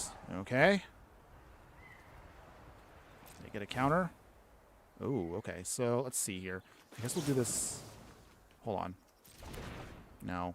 All right. We'll just do this instead. So it loses all abilities for now. That's okay. Not a huge deal for us. Play the Waste. Play the Vision now. Hurt ourselves down to 21.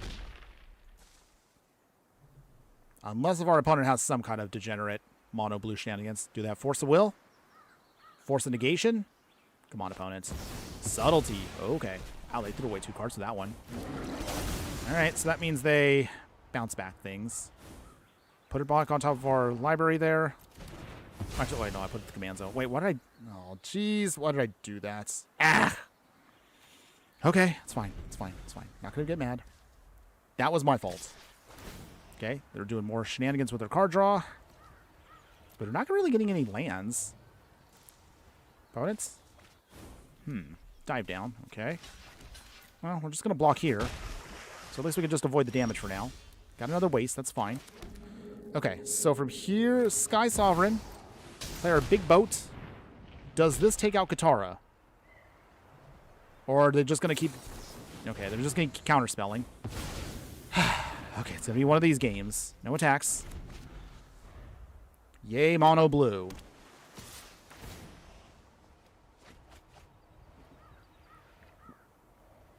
Okay?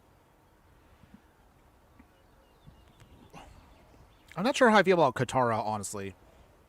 The card is actually really busted for what it does. If you can't keep her off the field, you're just going to have a hard time. And because she's mono blue, most players are going to be playing stuff that's degenerate. But in any case, we have Chameel, so maybe we can get there with Chameel. Spell can't be countered, so we can get this on the field, hopefully without them stopping us. Maybe? Please? Come on. Wait. No. Jeez. Okay. Twist reality. And they're just going to keep drawing more cards because they have everything now they need. And keep blocking. You're not really getting... I mean, honestly, at this point, we're just hurting ourselves. I don't know how we're going to get around it, but we're going to try. We will try. Okay. Opponents. They have 9 cards they got to throw away too. Yeah, look at that. It's literally just counter spells. Not anything really bad about that, but it's just so boring. Counter spells and that's it. Shadow Spear, okay? Yeah. 4 mana open. They're not playing anything because they're literally just going to wait until we do our thing. So this is literally going to be a battle of attrition. Okay, Shadow Spear. We will play Hedron Archive. Go to 15 because Ancient Tomb keeps hurting us. We're going to play counter spells? More counter spells.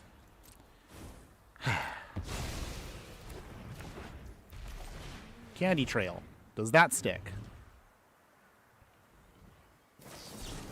More counter spells because this is boring. Come on, opponent. That's literally all you have? Ah!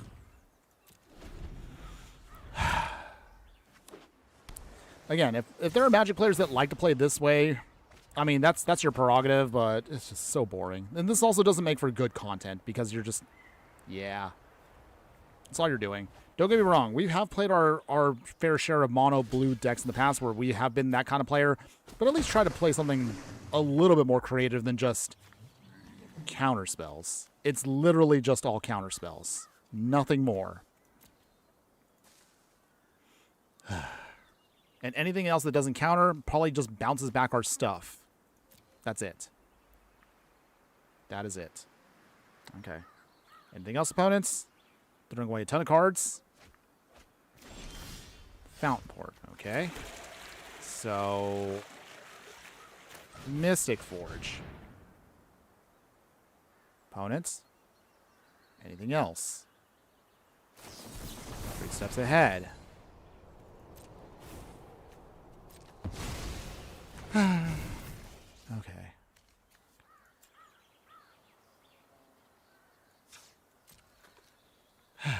Sorry, guys. I don't even know what to do. I don't know if I should just quit out because it's just frustrating.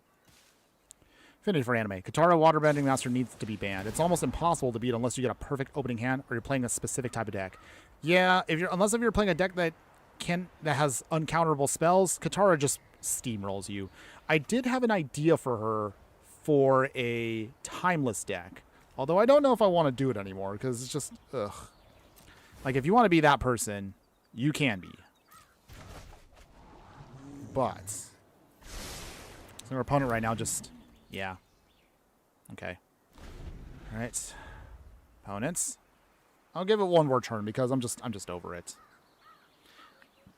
While I wait for our opponent to just be degenerates, if you are still enjoying the content, even though you are watching me, like, lose, if you haven't already done so, please like, follow, and subscribe wherever you're watching the content so you don't miss out on any of the gameplay, booster pack openings, live streams, deck techs, and so much more.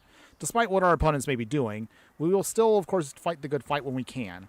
And if nothing else, if you haven't already done so, check us out on YouTube. If not there, you can check us across any of our socials where we have our live streams, we do our weekly deck techs, and show off, again, some really cool stuff that you can enjoy without having to spend a ton of money on your cards. If nothing else, you can also be part of our growing group of Fire Friends for free on our Discord.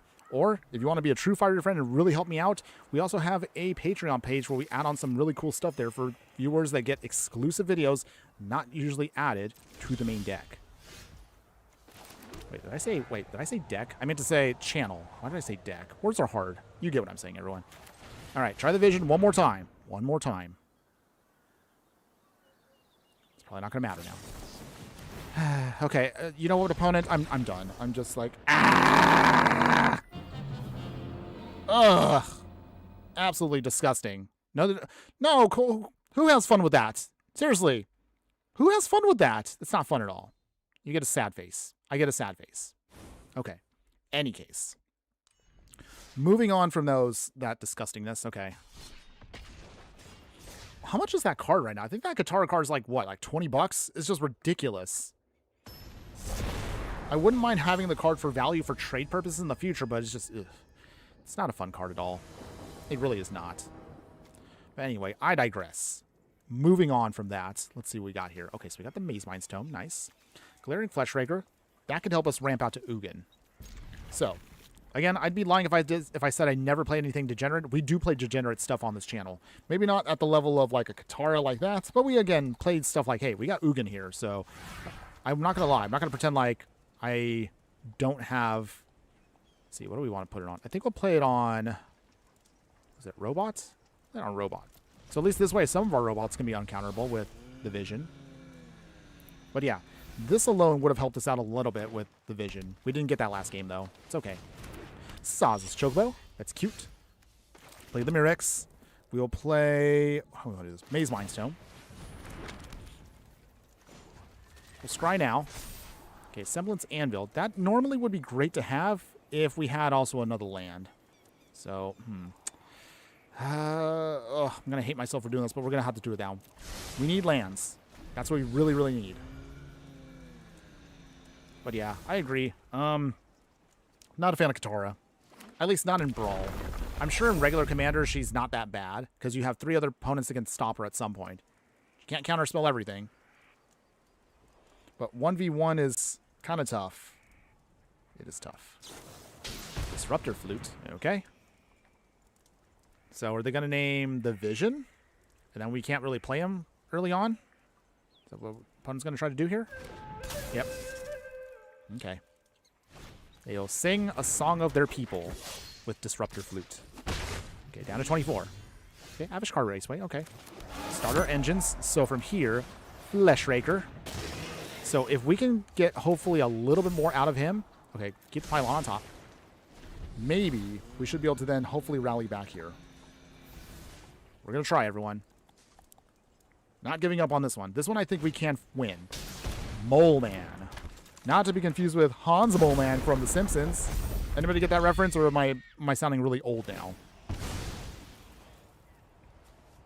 Mole Man. Polaroid Astro. Play lands from a graveyard. Okay, so he's a graveyard landfall shenanigans kind of person. Whenever land control enters, create a 1/1 green minion token. And whenever the token attacks, may mill a card. Huh. Interesting.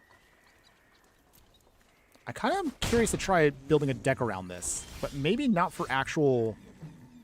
Not for Brawl. Maybe like we might do like something mono green and like Pioneer or Historic. What do you guys think about that? Should we do this? Maybe we could do this for a future deck tech coming up. Play the Pylon. Okay. And then from here... Ooh, okay. Mox Opal, definitely going to keep that on top. That is a free roll for us. Let's see. Play the Arc Reactor. All right. We make a token. If they're mono green, at least this helps us out a little bit. Okay. Up to 2. Okay, so we have enough next turn. 1, 2, 3, 4, 5, 6, 7. And if this token survives, we have enough for Ugin the Spirit Dragon to just blow away our opponent. Yes, I know it's not the most exciting win, but hey, if we're playing competitive Brawl, we need all the help we can get. Oh, never mind. They got up a Seiju. All right. We'll lose the Mox Opal. Decline. Dang it. I wanted that land, but at the same time, Mox Opal here will trigger off Fleshraker, and I think that actually would be the better play. We could still speed up our clock. Chris Antogo, hello, my fire friend. Good afternoon. How you doing today? Hopefully you're having a wonderful day wherever you're at. Thanks again for joining us. I know Hans Mole Man, but I'm about the same age as you. Oh, that's right, Infinity for Anime. You and I are both We're both oldies, if you will. But yeah, they're probably going to try to strip mine. Yeah, I figured that out now when they did that. That's okay. Eesh, the neighbors right now are trying to cut their lawn, and I realize now it's just... can't hear him. Okay, so... I think I'm intrigued now. I think I have an idea now for our deck tech. Maybe not this week, but... Or like in a couple weeks we can do Mole Man. I do need to brew this, but I like the idea of it. I have an idea with that I want to try to do. We'll go over that later on. Okay, they're making all of their little moloids, which are little minions. Okay. Is that it, opponents? Are we done? At least they can't use the Boseiju thing again. Not unless they put it back into their hand. So, opponents.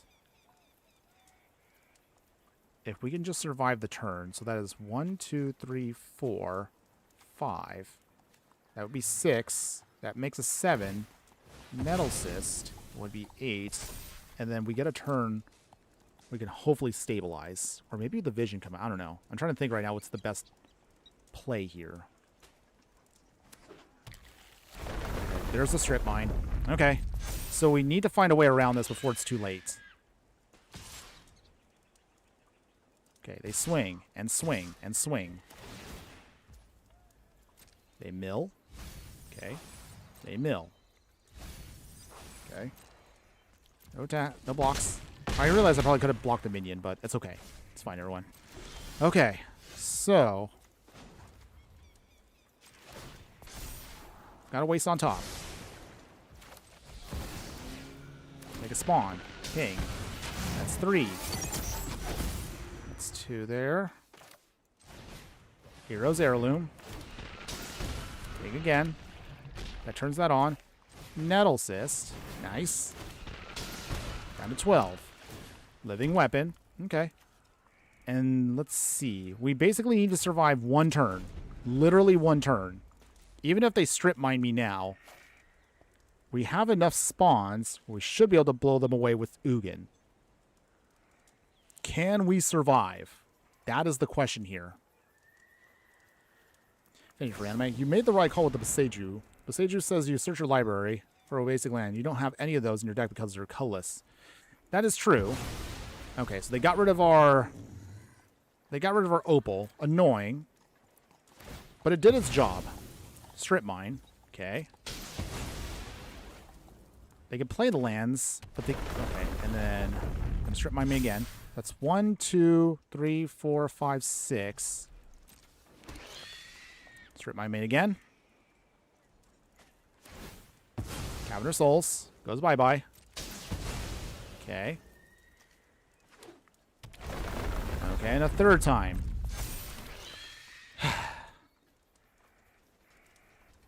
Okay. Trying here, everybody. Opponent is blowing away everything we got. Dang, that strip mine really hurt me. Swing with the Nettle Cyst. And their minions. So we have to block here. No ifs, ands, or buts on that one. Okay. I think we're... Yeah, we're dead. Okay, well, we were hoping to get to Ugin, but that strip mine off the top there really hurt us, so... Dang, I'm going to lose all my rank again. I just finished ranking up last night, and all of a sudden I'm going to lose everything again. I was at Platinum Tier 3 earlier this morning, and I started losing. I'm like, you know what? We're going to wait until we start the stream. And now we're going to lose again. Well, that is the seesaw effect that sometimes you play with when you're playing live. But it is what it is. Okay. I'm going to try again, everyone. Shaking out that loss. We'll try again. I know we can get some victories with this deck. I know we can. Let's see. Okay, so we got the Candy Trail, got the Arc Reactor, Bender's Water Skin. Okay. Okay. So let's see. Can we do this? Got the Adventures in, the Raceway, Candy Trail. Opponent's playing with Bleck, Loafing Pest.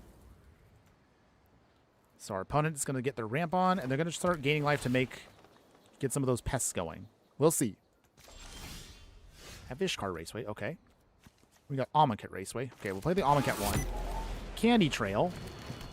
Scry 2. So this should set up for us. Okay. Darksteel Citadel is not bad either. Let's see. We'll just keep everything as is. That's fine. We have enough lands already, so we just need to get to, hopefully, will be a good turn for us with arc reactors. We've got tons of ramp. All we just need to do is just start getting that out. Avishkar Raceway. Sacrifice the Candy Trail. See if we can start getting some life to sponge some hits. Okay. Bender's Waterskin can come in. Okay. They gain life. Blex starts pumping them up. Okay.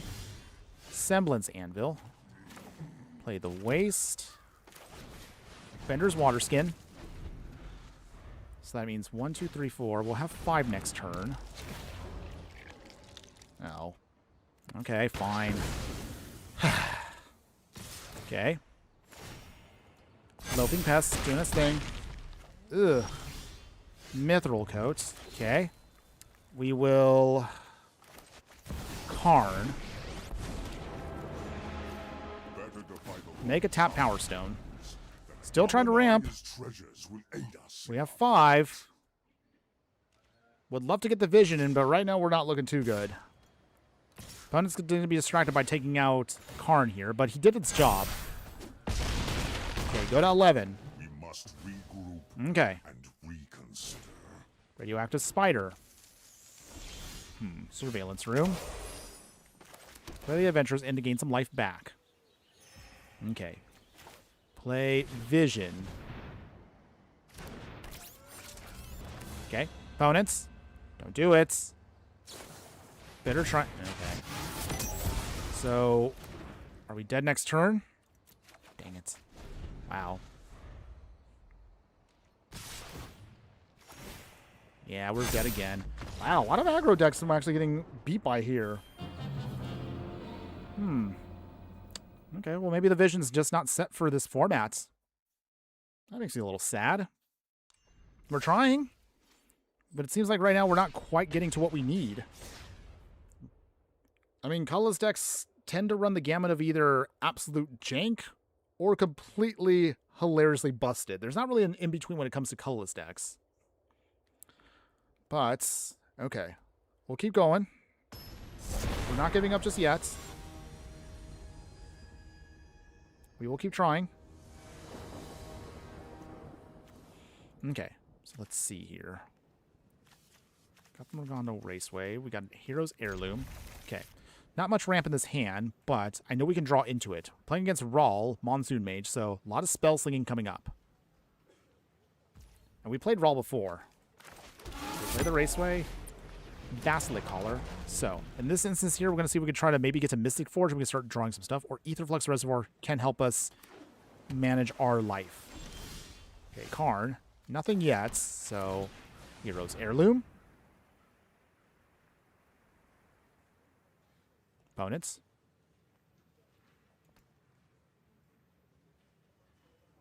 Please tell me I did not make the wrong move by holding onto this hand. That's all I'm asking for. Don't hurt me, deck. Opt. Okay. What else you got, opponents? Okay. Spire Bluff Canal. Stormcatcher Mentor. Okay. Leyline Axe. Okay, we can't do anything now. Alright, well, this is now where I'm going to get punished for keeping the hand I had. If we only got 2 more lands, we would be fine. But now... I don't know. Another day, another job. Oh, cheer. Okay. We're going to give it one more turn. Because also we're going to start falling behind and our opponent already has their way of speeding up their clock. Oh, I forgot. Maybe we could have put in Mox... Wait. No, Mox Hammer doesn't really work with our colorless deck. That's actually kind of clunky for us. Okay, there's our land, but we're still way behind. We're way behind. All right.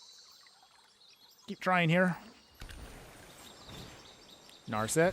Okay, well that also kind of hoses our Vision's card draw. So, that's not good. Okay. Opponent. If we don't get another land on this one, we're pretty much dead. Oh, they got seeding song. Okay. Okay. I'm just going to concede now. We're not going to be able to speed up the clock against this, and we're just going to take our L now. Wow. No! Our rank is going down again! Oh. We haven't had a chance to really do anything, at least with the non-budget one. So hold on one second. Maybe we should put in some, I don't know. Maybe we're I don't know what we're stacking or what we should be stacking, but let me check real quick to see, like, are I missing anything that I probably should be putting in? Like, we can't really use the Crow Mox. I guess we could keep in the Bone Saw, but that doesn't help us out that much there. I don't know. Maybe we put in, like, Dragonfire Blade? I'm just trying to think, like, what are we missing that would help us out a little bit more? Should we put in more ramp stuff that helps us out? Maybe Ivory Tower? Let's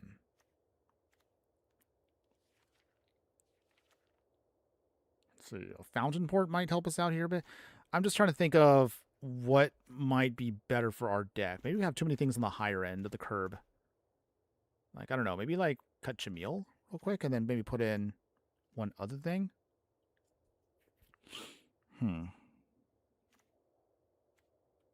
Sorry, guys. I was like, okay, I need, like, a moment here to kind of readjust. So, just ways we can try to help ourselves out here. And see if we can maybe do better for ourselves.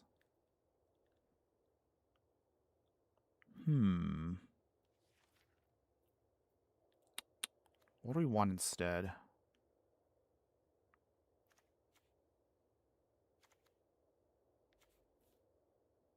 Do we want an Arcbound Ravager? Or maybe we should just keep like things like Aang's Journey again. Maybe that might help us out.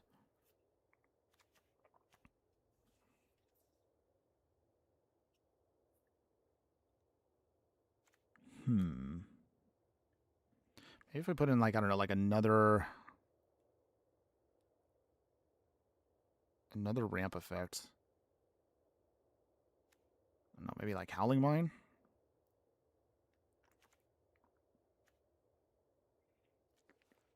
Trying to think here. Like, okay, we'll just throw that environmental. I don't know. I don't know if I'm overthinking it. Maybe I'm just concerned that I'm taking too many L's. All right, so we'll throw in at least one. Just one extra little ramp bit. Not a huge one, but I'm trying here, everybody. We don't want to give up, but at the same time, like, it doesn't look fun to, like, lose that many times. So I was hoping this deck actually would get a couple of wins. We still have time in the stream, so we're not giving up just yet, but we're gonna keep trying. Okay. So, okay. Well, this hand looks a lot better than the last ones. Okay, so we got the Battle Thopter. We got the Forsaken Monument. That's great. Forsaken Monument alone can really save our bacon. But we will try with this currently.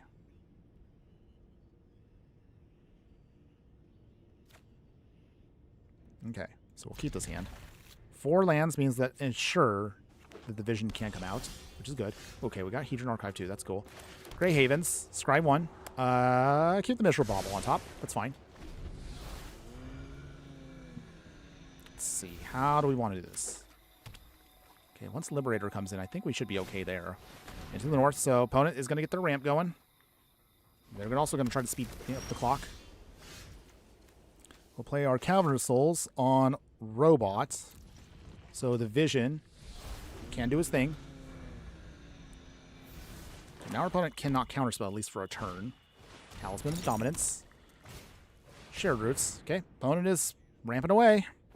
That's what they'll do. Got Tezzeret. That's not bad. Okay, so for that, we'll play Tezzeret first. We will tick down. So for this, that actually allows us to get out something we do need. So let's get a Mox Opal. Okay, Mox Opal. Gets a counter back on him. My will is my own.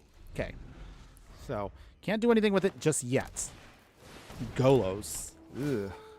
Golos coming in, so gotta sound the alarm on Golos there. He is scary. He can do bad stuff. He gets out a Triome. Nothing yet. But he does... Okay, so he does something there. Let's see. Play Tomb of the Spirit Dragon. Play the Hedron Archive. Tezzeret gets another loyalty point. Bow to your new. Thran Power Suit. Take up. There is no Tick system down I with can't Tezzeret to help us keep ramping. Just what I needed. Okay. And then what do we want here?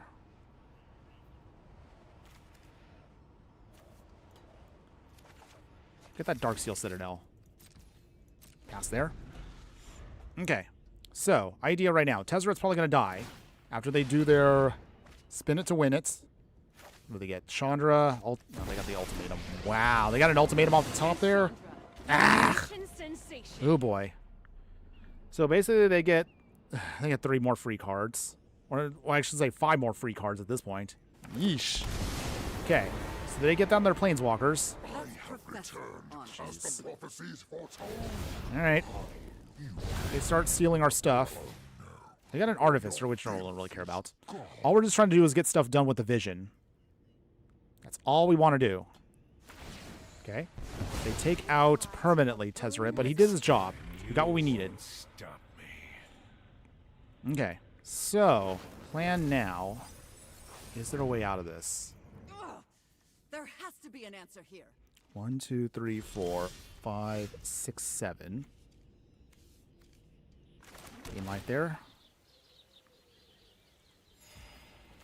We will play Forsaken Monument. Okay, so that actually now gives us everything we need in terms of our other stuff. Okay. Pass here.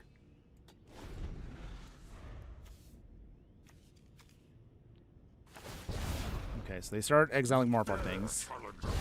We're going to try Scrawling Crawler. Okay. You came here with a plan. We'll flash in the Battlethopter after their turn is over. That hopefully should be enough. It's 1, 2, 3, 4, 5, 6. Okay, they start ticking up with us. Is it just me? Ugh. Or is it getting a little warm in here? 1,000-Year Storm. Oh boy. Okay, opponent is just as degenerate as possible. Okay. Thopter. Gain that life back. Okay. Now, I'm not going to be able to survive that. Even with everything they have there, I'm going to just take my L now. I'm sorry, guys. I'm sorry. I usually don't like to take, like, immediately quit out there, but it's just, it's too out of control. Ugh. I'm not going to be able to get through all that. So, ugh. Man, competitive... I think competitive Brawl right now is actually worse than Timeless right now. It's just so much ridiculousness. Maybe I am playing way too fair still. Should I be more degenerate? I mean, I don't know how much more degenerate I can get with decks like this. I mean, there's only so much you can do. But, I don't know. Maybe I just need to reevaluate this format. Don't get me wrong. I used to have a lot of fun playing Brawl decks, but that was also when we were just unranked. So, I don't know. Maybe we're not taking this seriously enough. Let me know in the comments, everyone, what you think. Am I just too much of a fair player playing this format? I don't know. I feel like I'm doubting myself. But let's see. Oh, that's why I don't recognize this card. It's an alchemy card. Okay, well, we'll see how that goes. Otherwise, okay. Battlethopter, next turn. That is nice. Explore. Okay. Yami via Coast. Anything else, opponents? Null Elemental Blast. That actually can be helpful. So we'll save on that. Okay. Opponents. Do they bring in Anima? Okay, they do. So for that, let's counterspell that now. Nice. Okay. Phew. That means we sacrifice the Battlethopter coming in. Small price to pay, though. Okay, well, name, of course, Robot. So from there, we'll wait it out. Just a little bit. Come on, deck.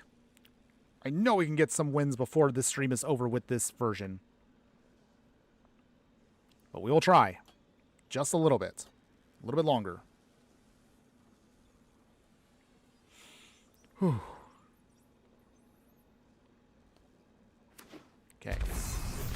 They do not put that down untapped. 7 cards in hand, still opponent. Nothing.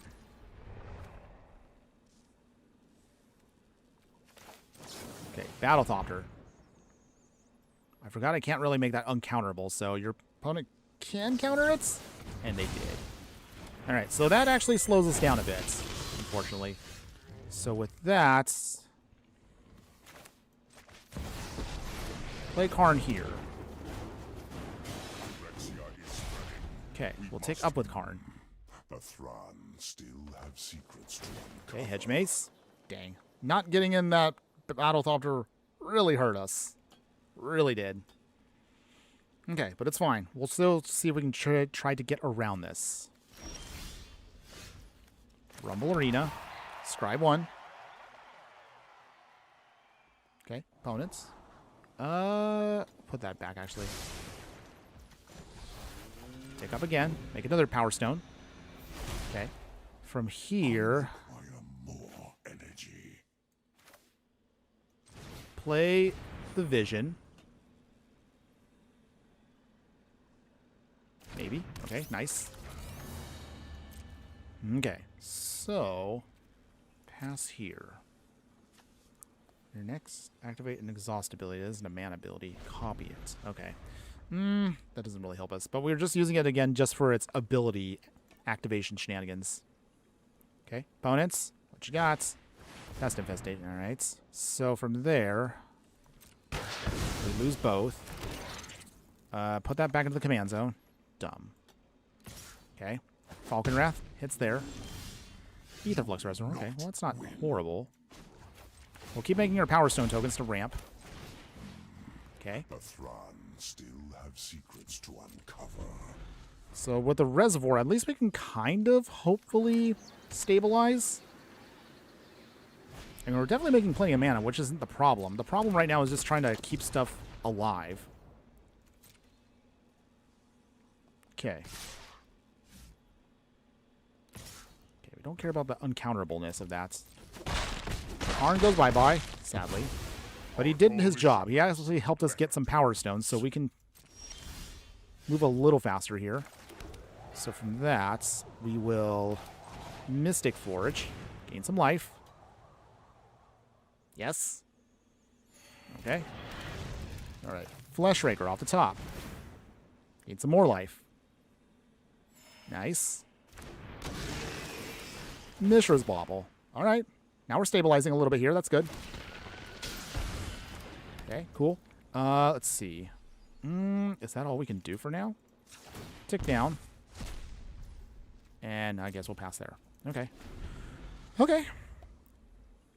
Almost stable now. They're looking at the Reservoir. I doubt we're going to get the Reservoir win, but it is possible. But I'm just trying to threat assess right now, you can see. Oh, they got Doppelgang? Ugh. That's not good. Okay. Oh boy. But they can't really do anything with that, really? I mean, even with the Ether Reservoir, they can gain life, but they're not going to... Oh, they actually have some stuff on top. Okay, well, we're still going to find a way to get around this. We're still going to find a way to get around this. Block 1 there. Okay. They gain 1 life back. Okay. Draw a card. Draw another card. Okay. So, Axis Tunnel. We will... Might Stone and Weak Stone.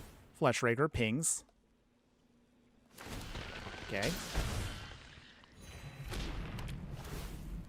-5/-5. Anina. She's gone again. Phew. Okay. That's good for us. Okay. Ring of Lucy. Flesh Raker goes again still. Gain her life again. Cosmo Elixir. Nice. We're trying. Cool. And Guardian Idol.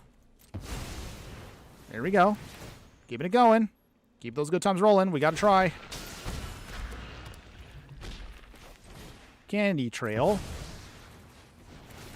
Ooh, we're close. Down to 20. Scry 2. Okay. Let's see, we need 2 cheap things off the top there.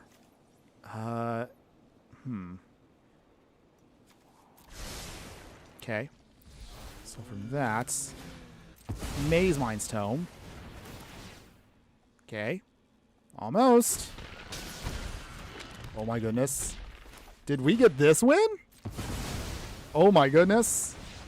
We actually got the Aetherflux Reservoir win. Oh my goodness. Yay. Nice. Oh man. Wow. I didn't think we were actually going to pull off like that win. Hey, there you go. Yay. Oh man. Well, that took a load off my mind there. Okay. So jank as it was, we somehow managed to cobble together hilariously a combo there that I actually was not expecting to do on the stream. Granted, our opponent quit before we can actually hit him, but hey, that's good enough for me. I'll take it. I'll take it. Okay. So let's see. Looking at the clock, everyone, I think we could squeeze in maybe like 2 more games, and that's going to be it for today, everybody. Thank you so much to everybody who has been with me today. And again, we're going to see if we can try to keep a couple more Marvel decks going, but I'm kind of running out of steam on these things. I'm still trying to look hard at figuring like there has to be some more stuff I could squeeze out of this before we get to the Hobbit. But then again, I'm already kind of, my mindset's already kind of looking towards the Hobbit anyway, so let's see. Meanwhile, our opponent is playing with, they're playing with Slime, what's that? Bleh. Word vomit. Slimefoot and Squee. They're so cute, though. I like this card. I have actually this card in one of my Goblin decks. It's Jund, but such a cute little pair. I love those little guys. I kind of wish they had like plushes of these guys. I would totally have that as like a cute little BFFs. Okay. Any case, gushing aside. Okay, so we have the 2 better Ugins we need for this deck, but we're still a ways away. Kangarboom, okay. That might be annoying for now, but let's see if we can find a way to get around that. Let's play now Reliquary. We'll play Golden Egg. Okay. Draw another card off of that. Okay. So, our opponent has 1 Kangarboom. It's not a goblin, so that's interesting. I'm guessing they're just using this as a Jund Reanimator deck? Maybe? Kari Zev, Crew of 2, another alchemy card. Free value. They get a free Ragavan? Oh, come on! Really? Ryan subscribed. Well, thanks again for that subscription, Ryan. Appreciate that, by the way. What I don't appreciate is our opponent getting a free Ragavan. That's dumb, but okay. Here we are. Play the Waste. Not much else we can really do right now, so we're going to have to wait it out for a bit here. Okay, so Liberator comes in. If that survives, maybe we have a shot. Disruptor Flute. Okay, they're probably going to name the Vision. No surprise. So Vision's going to take a little longer to get in. Okay. Okay, opponent swinging. Huh. Interestingly enough, they actually chose to do that, but okay. Okay, Liberator coming in.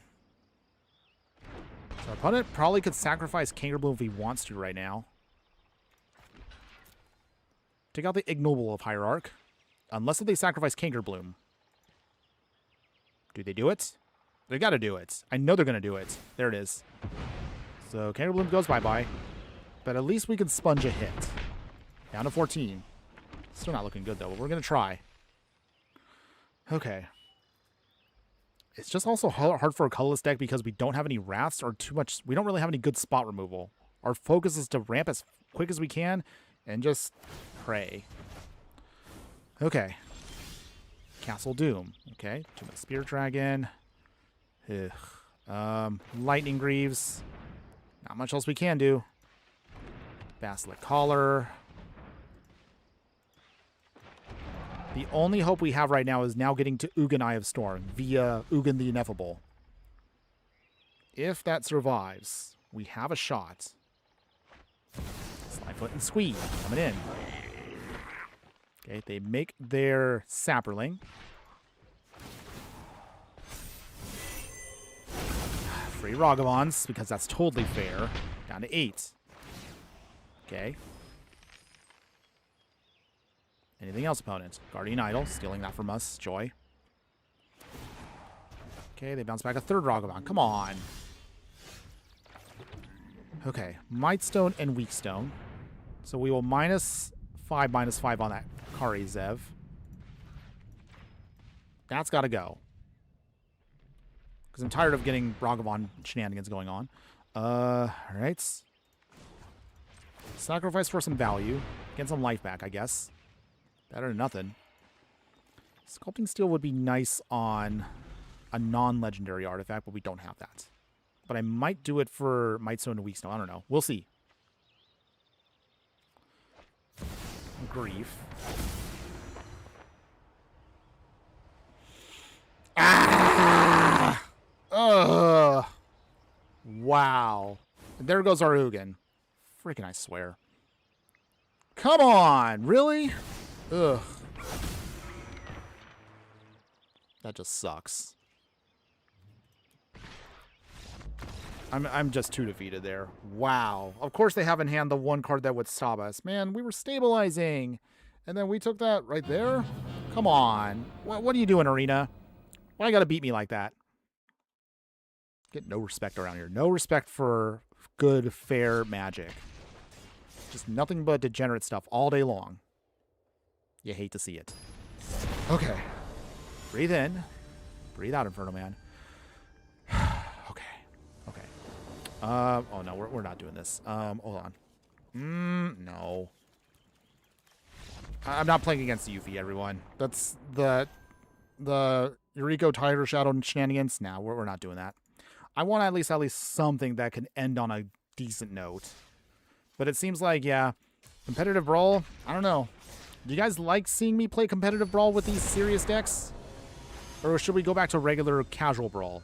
I only ask because it just seems like it's just like, ugh, it's just so cookie cutter. And it just doesn't feel like it's very fun. Not to lose that many times. But let me know in the comments, everyone. Maybe I'll take a poll on that in the future. Until then, okay. So, this will be the official one, everyone. Win or lose. No matter what happens with this one, we're going to try to the very end to see if we can get a win here. We'll get our turn 1 Leyline Axe. Opponent is playing Tony Stark / the Invincible Iron Man. We do have a standard deck before that if you'd like to see that. So that is a thing. Play the Rumble Arena. Let's scry one. Do we want the Dauntless Scrap Bot? Do we care about that? I will just keep that for now. Okay, so plan now. Flaring Flesh Raker. Okay, they got the cargo ship. That's cute. Play Avishar Raceway. I feel the same way, Inferno. Yeah, I know that. It's so frustrating. Because, again, I really want to show fun, cool stuff you can do with the deck. But, yeah, I've said this a million times. No matter what I put together, your opponent's not going to care. They don't care that I'm, like, a content creator. They don't care that. I don't blame them. They're not obligated to care. But it just sometimes feels like I would really want to put on a good show. And it sometimes just feels like I can't do that if I got this kind of shenanigans going on. However, the show will go on, so we're not going to give up just yet. We will play there. Let's see. How do we want to do this here? We can...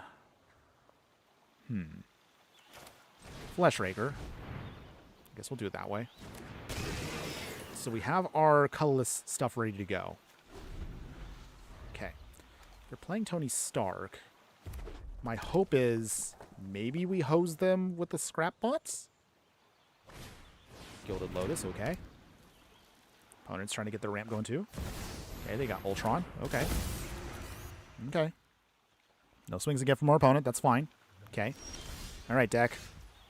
I really would love for us to do something here with the Vision. Okay. We get that. All right, nice. Ping our opponent. They go to 2. That's cool. All right, we ping our opponent again.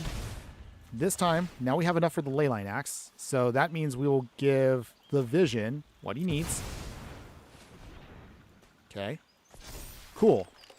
No attacks yet, but the Vision now at least has Double Strike, Trample, Flying, and Vigilance, so that's good. He has everything he needs. Our opponent is pretty much almost out of cards now. Okay, here comes Iron Man. Okay, that's fine. They're not going to make a copy because it's legendary. What else do they have in hand? Oh, okay. Oh, they have the Genji Glove combo. Okay. Well, okay.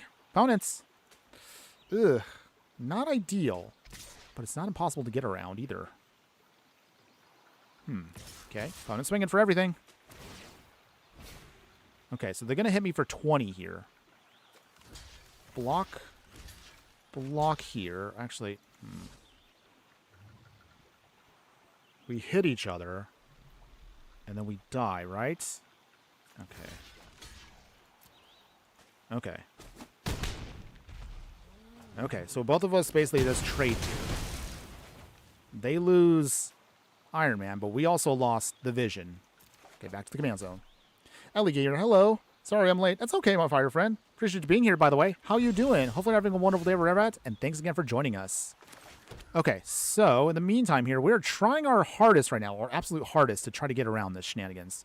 So let's see. First off, environmental sciences. Let's get at least another waste, one of our few wastes in the deck. Gain some life back. We will play, I guess we'll do this now. Dauntless Scrapbot. Okay. Exile everything. Good. Okay, field is clear. With Pit Automaton. We do this. Get out another basic land, so we're doing our ramp. There we go. Nice. Okay. Well, we're still in this. We're not dead. We're not giving up. We're still in this. 1, 2, 3, 4, 5, 6. Okay, so they have enough for Iron Man. So they're going to turn on Cargo Ship instead. Interesting. Okay. So Iron Man. Okay. So Genji Glove gets added to that? Yes, it does. Wait, no. Oh, no. They have to actually equip it physically. Okay. So it's not bad. We have a way of still fighting this.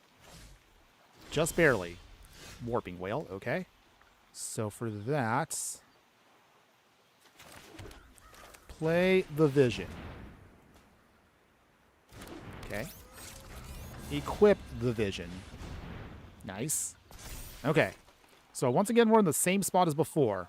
The Vision and Iron Man can go toe-to-toe. If he puts the Genji Glove on top of it, I mean, that's fine. But that's not going to be enough. Genji Glove on top? Okay. Well, we're going to end up in a hilarious stalemate again. Okay.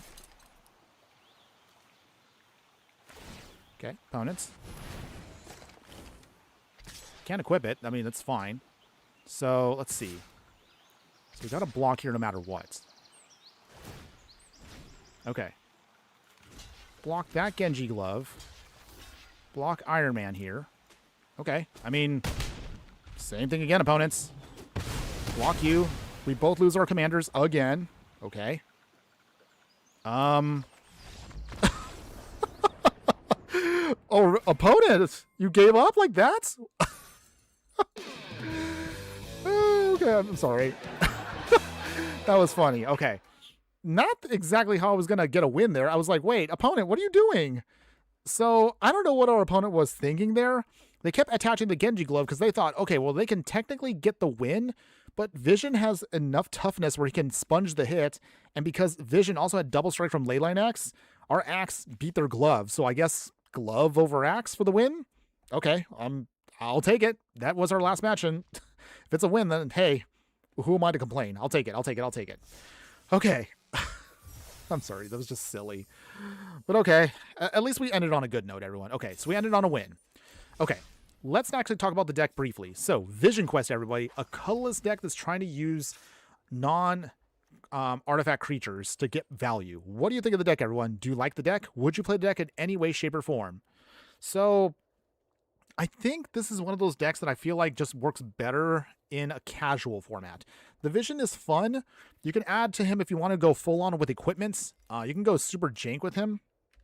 So that's one thing that I didn't really address with the main decks. So if you want to go with equipment, say like you want to go as super budget as possible, there's plenty of equipment you can attach to the Vision to get value out of him with card draw, indestructible, double strike, all that shenanigans. However, there is a downside to playing with him with just equipment.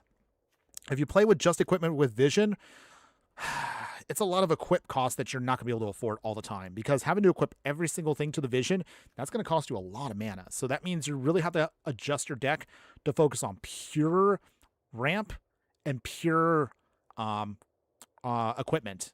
That's not a bad thing. You can do it, but it's going to require a lot of overhauling to the deck. I try to find a balance between the two, so at least I can still do my thing, but also still try to find fun things to do with the deck.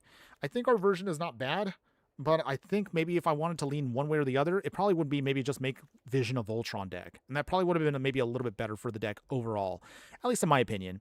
Other cards that I didn't really add in that I thought might have helped us, but they are a little expensive, would be cards like Meteor Sword here. Other cards that you want to help yourself out is anything that gives big pushes of damage with the vision, like Starforged Sword here, Murderer's Axe if you want to, Lionheart. Let's see. Some of the other stuff that can help you out was things like they have Flash, Quick Draw Dagger. That's good too. Stalactite Dagger also, just giving you a Changeling Shapeshifter. Just, again, these small little incremental bonuses that'll give your deck more value and more longevity. Probably would have been better.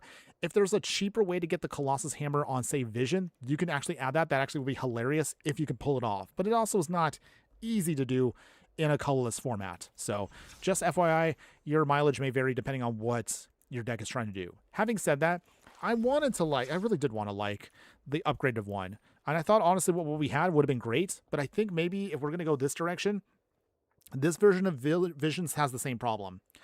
Maybe this version probably should have focused a little bit more on the card draw and ramp, and just see if we could just try to ramp to any one of our super broken cards here, like Ugins, Echo of Eternity. The problem with the Vision is he's not going to get value off of artifact creatures. And there are a lot of colorless things you can cast that are actually really, really busted. But because he cares about non-creature artifacts, like, you're going to have to give up not using cards like, and again, I mean, you can add them in, but you're not going to get the full value off of the Vision. You can use cards like Bahamut here. You can use, I guess, if you want to, Portal Phyrexia if you want to. Maybe we should have put that in. I don't know. The Eldrazi, in theory, could work, but this is probably not the right deck to use with the Vision with the Eldrazi, because they're still creatures, so you're not going to get any value off of the Vision here. It's mostly just throwing them in just because. If you have to pick at least one of these high-end cards here, I would honestly say pick Kozilek because of the counterspell secondary option he has. So just FYI, if you want to try that. Let's see, otherwise, other cards here, if we're talking about anything high-end that's like a non-creature, again, it gets a little tough because with the way the Vision works, I think the better version of him would actually be maybe try the swords. So that was something I didn't really bother to put together just last minute. But if you want to try like a sword / equipment full-on plan, you can use Commander's Plate. You can use other cards such as, the Swords of Wealth and Power, War and Peace, Truth and Justice, Sword and Sinew. Basically, you get the idea. It's the entire sword cycle you could put into this deck if you're willing to afford it. I only have like 2 mythics left, and I need to start saving up for Hobbit, so that's the reason why I did not crack all of them. It's going to be way too expensive for my personal taste. But if you want to, and if you think you can pull that off, you can give this a try too with all of the swords and adding them to Division. That would be hilarious if you can make that Voltron ability go off. Some other cards that you probably could try out would be like the Ether Spark here if you want to give that another shot. Batterskull also would be great for you, Culture Complete. But again, the problem is, if you're going to go this route, you got to go full on ramp and you got to go full on equipment. Can't really kind of go midway like we did. I tried to balance, but I don't think that was the right idea for my deck. Affinity for Anime, I think I said this last time, but I think Casual Brawl needs more bans if you don't want to ban more cards than Competitive Brawl to make the two formats more distinct. Let Casual Brawl breathe a bit. Yeah, I agree too. This is also one of those things that we can't really deck tech our way out of. Right now, casual, non-competitive Brawl, i.e. the unranked version, needs a lot of bans. Ban a lot of those cards. Maybe do a couple of bans here in competitive Brawl. Keep it open-ended. I mean, I don't mind it being the CDH of Arena. That's fine. I accept that because this format, if it wants to be anything goes, so be it. I'm not going to be angry about that, but definitely we need way more bans for non-competitive, just to make it fair. So that way you can feel full casual fun. And then for the other one, hey, just go nuts. But then again, that's just my personal opinion. Let me know in the comments, everyone, what you think about competitive Brawl, non-competitive. Do you guys want to see me stick to just non-competitive for both versions of the decks? Are you happy with me trying to make these decks more competitive and more serious for the format? Let me know. I'm happy to adjust however we need to. I just want to make sure at least I try to make it where if I'm going to do a live stream, I can show you guys one version that if you like the casual one, if you just want to have some fun, and if you're a person that wants to get serious, how much you may want to invest if you really want to go out with any deck.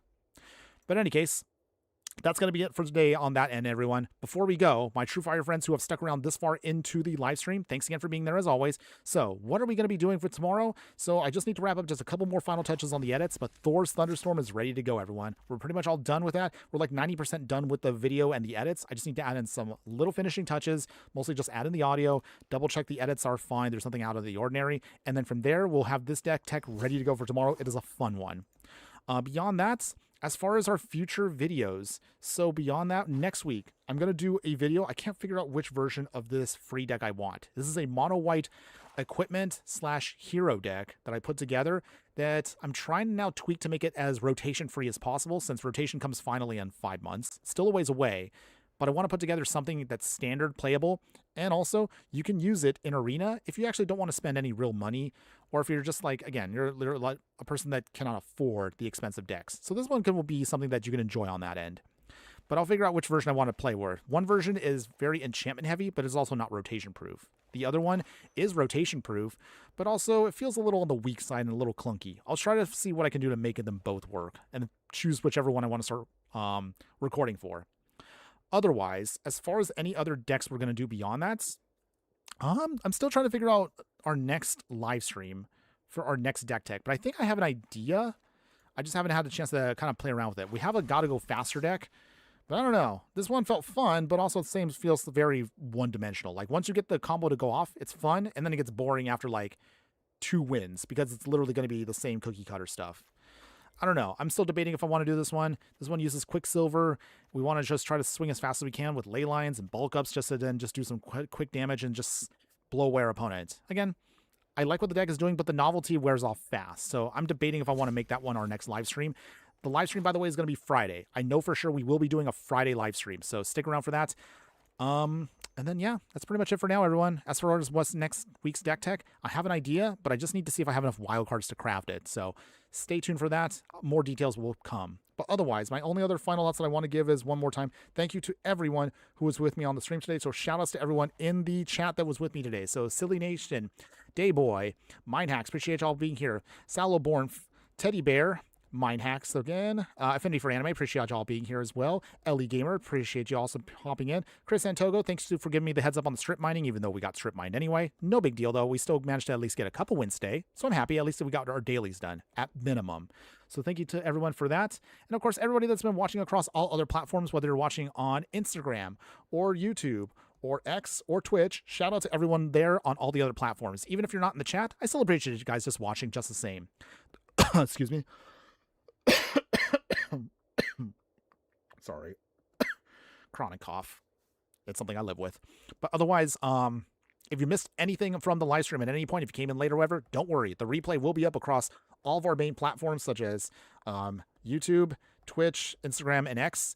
And if you want to catch me at any point, I'm more than happy to chat with you guys. I'm usually on X myself, but I'm also going to be on our Discord. All links for all these things will be located in the details below once we're done with the stream in just a few moments. So until then, everyone, until Friday, enjoy your week. Let me know what you want to see when we do The Hobbit. I'm actually excited to do The Hobbit because classic high fantasy stuff, what's not to love? And of course, we're going to probably do some more new shenanigans with the One Ring when we get more cards that can abuse that ability. So stick around for that when that comes in August, everyone. Until then, have a wonderful, wonderful week, and we'll see you again soon. But before I go, one more final thing I want to leave you with for today, everyone. Just remember that no matter what you do play in the game of life, always be sure to burn bright. We'll see you again Friday, everybody. Later.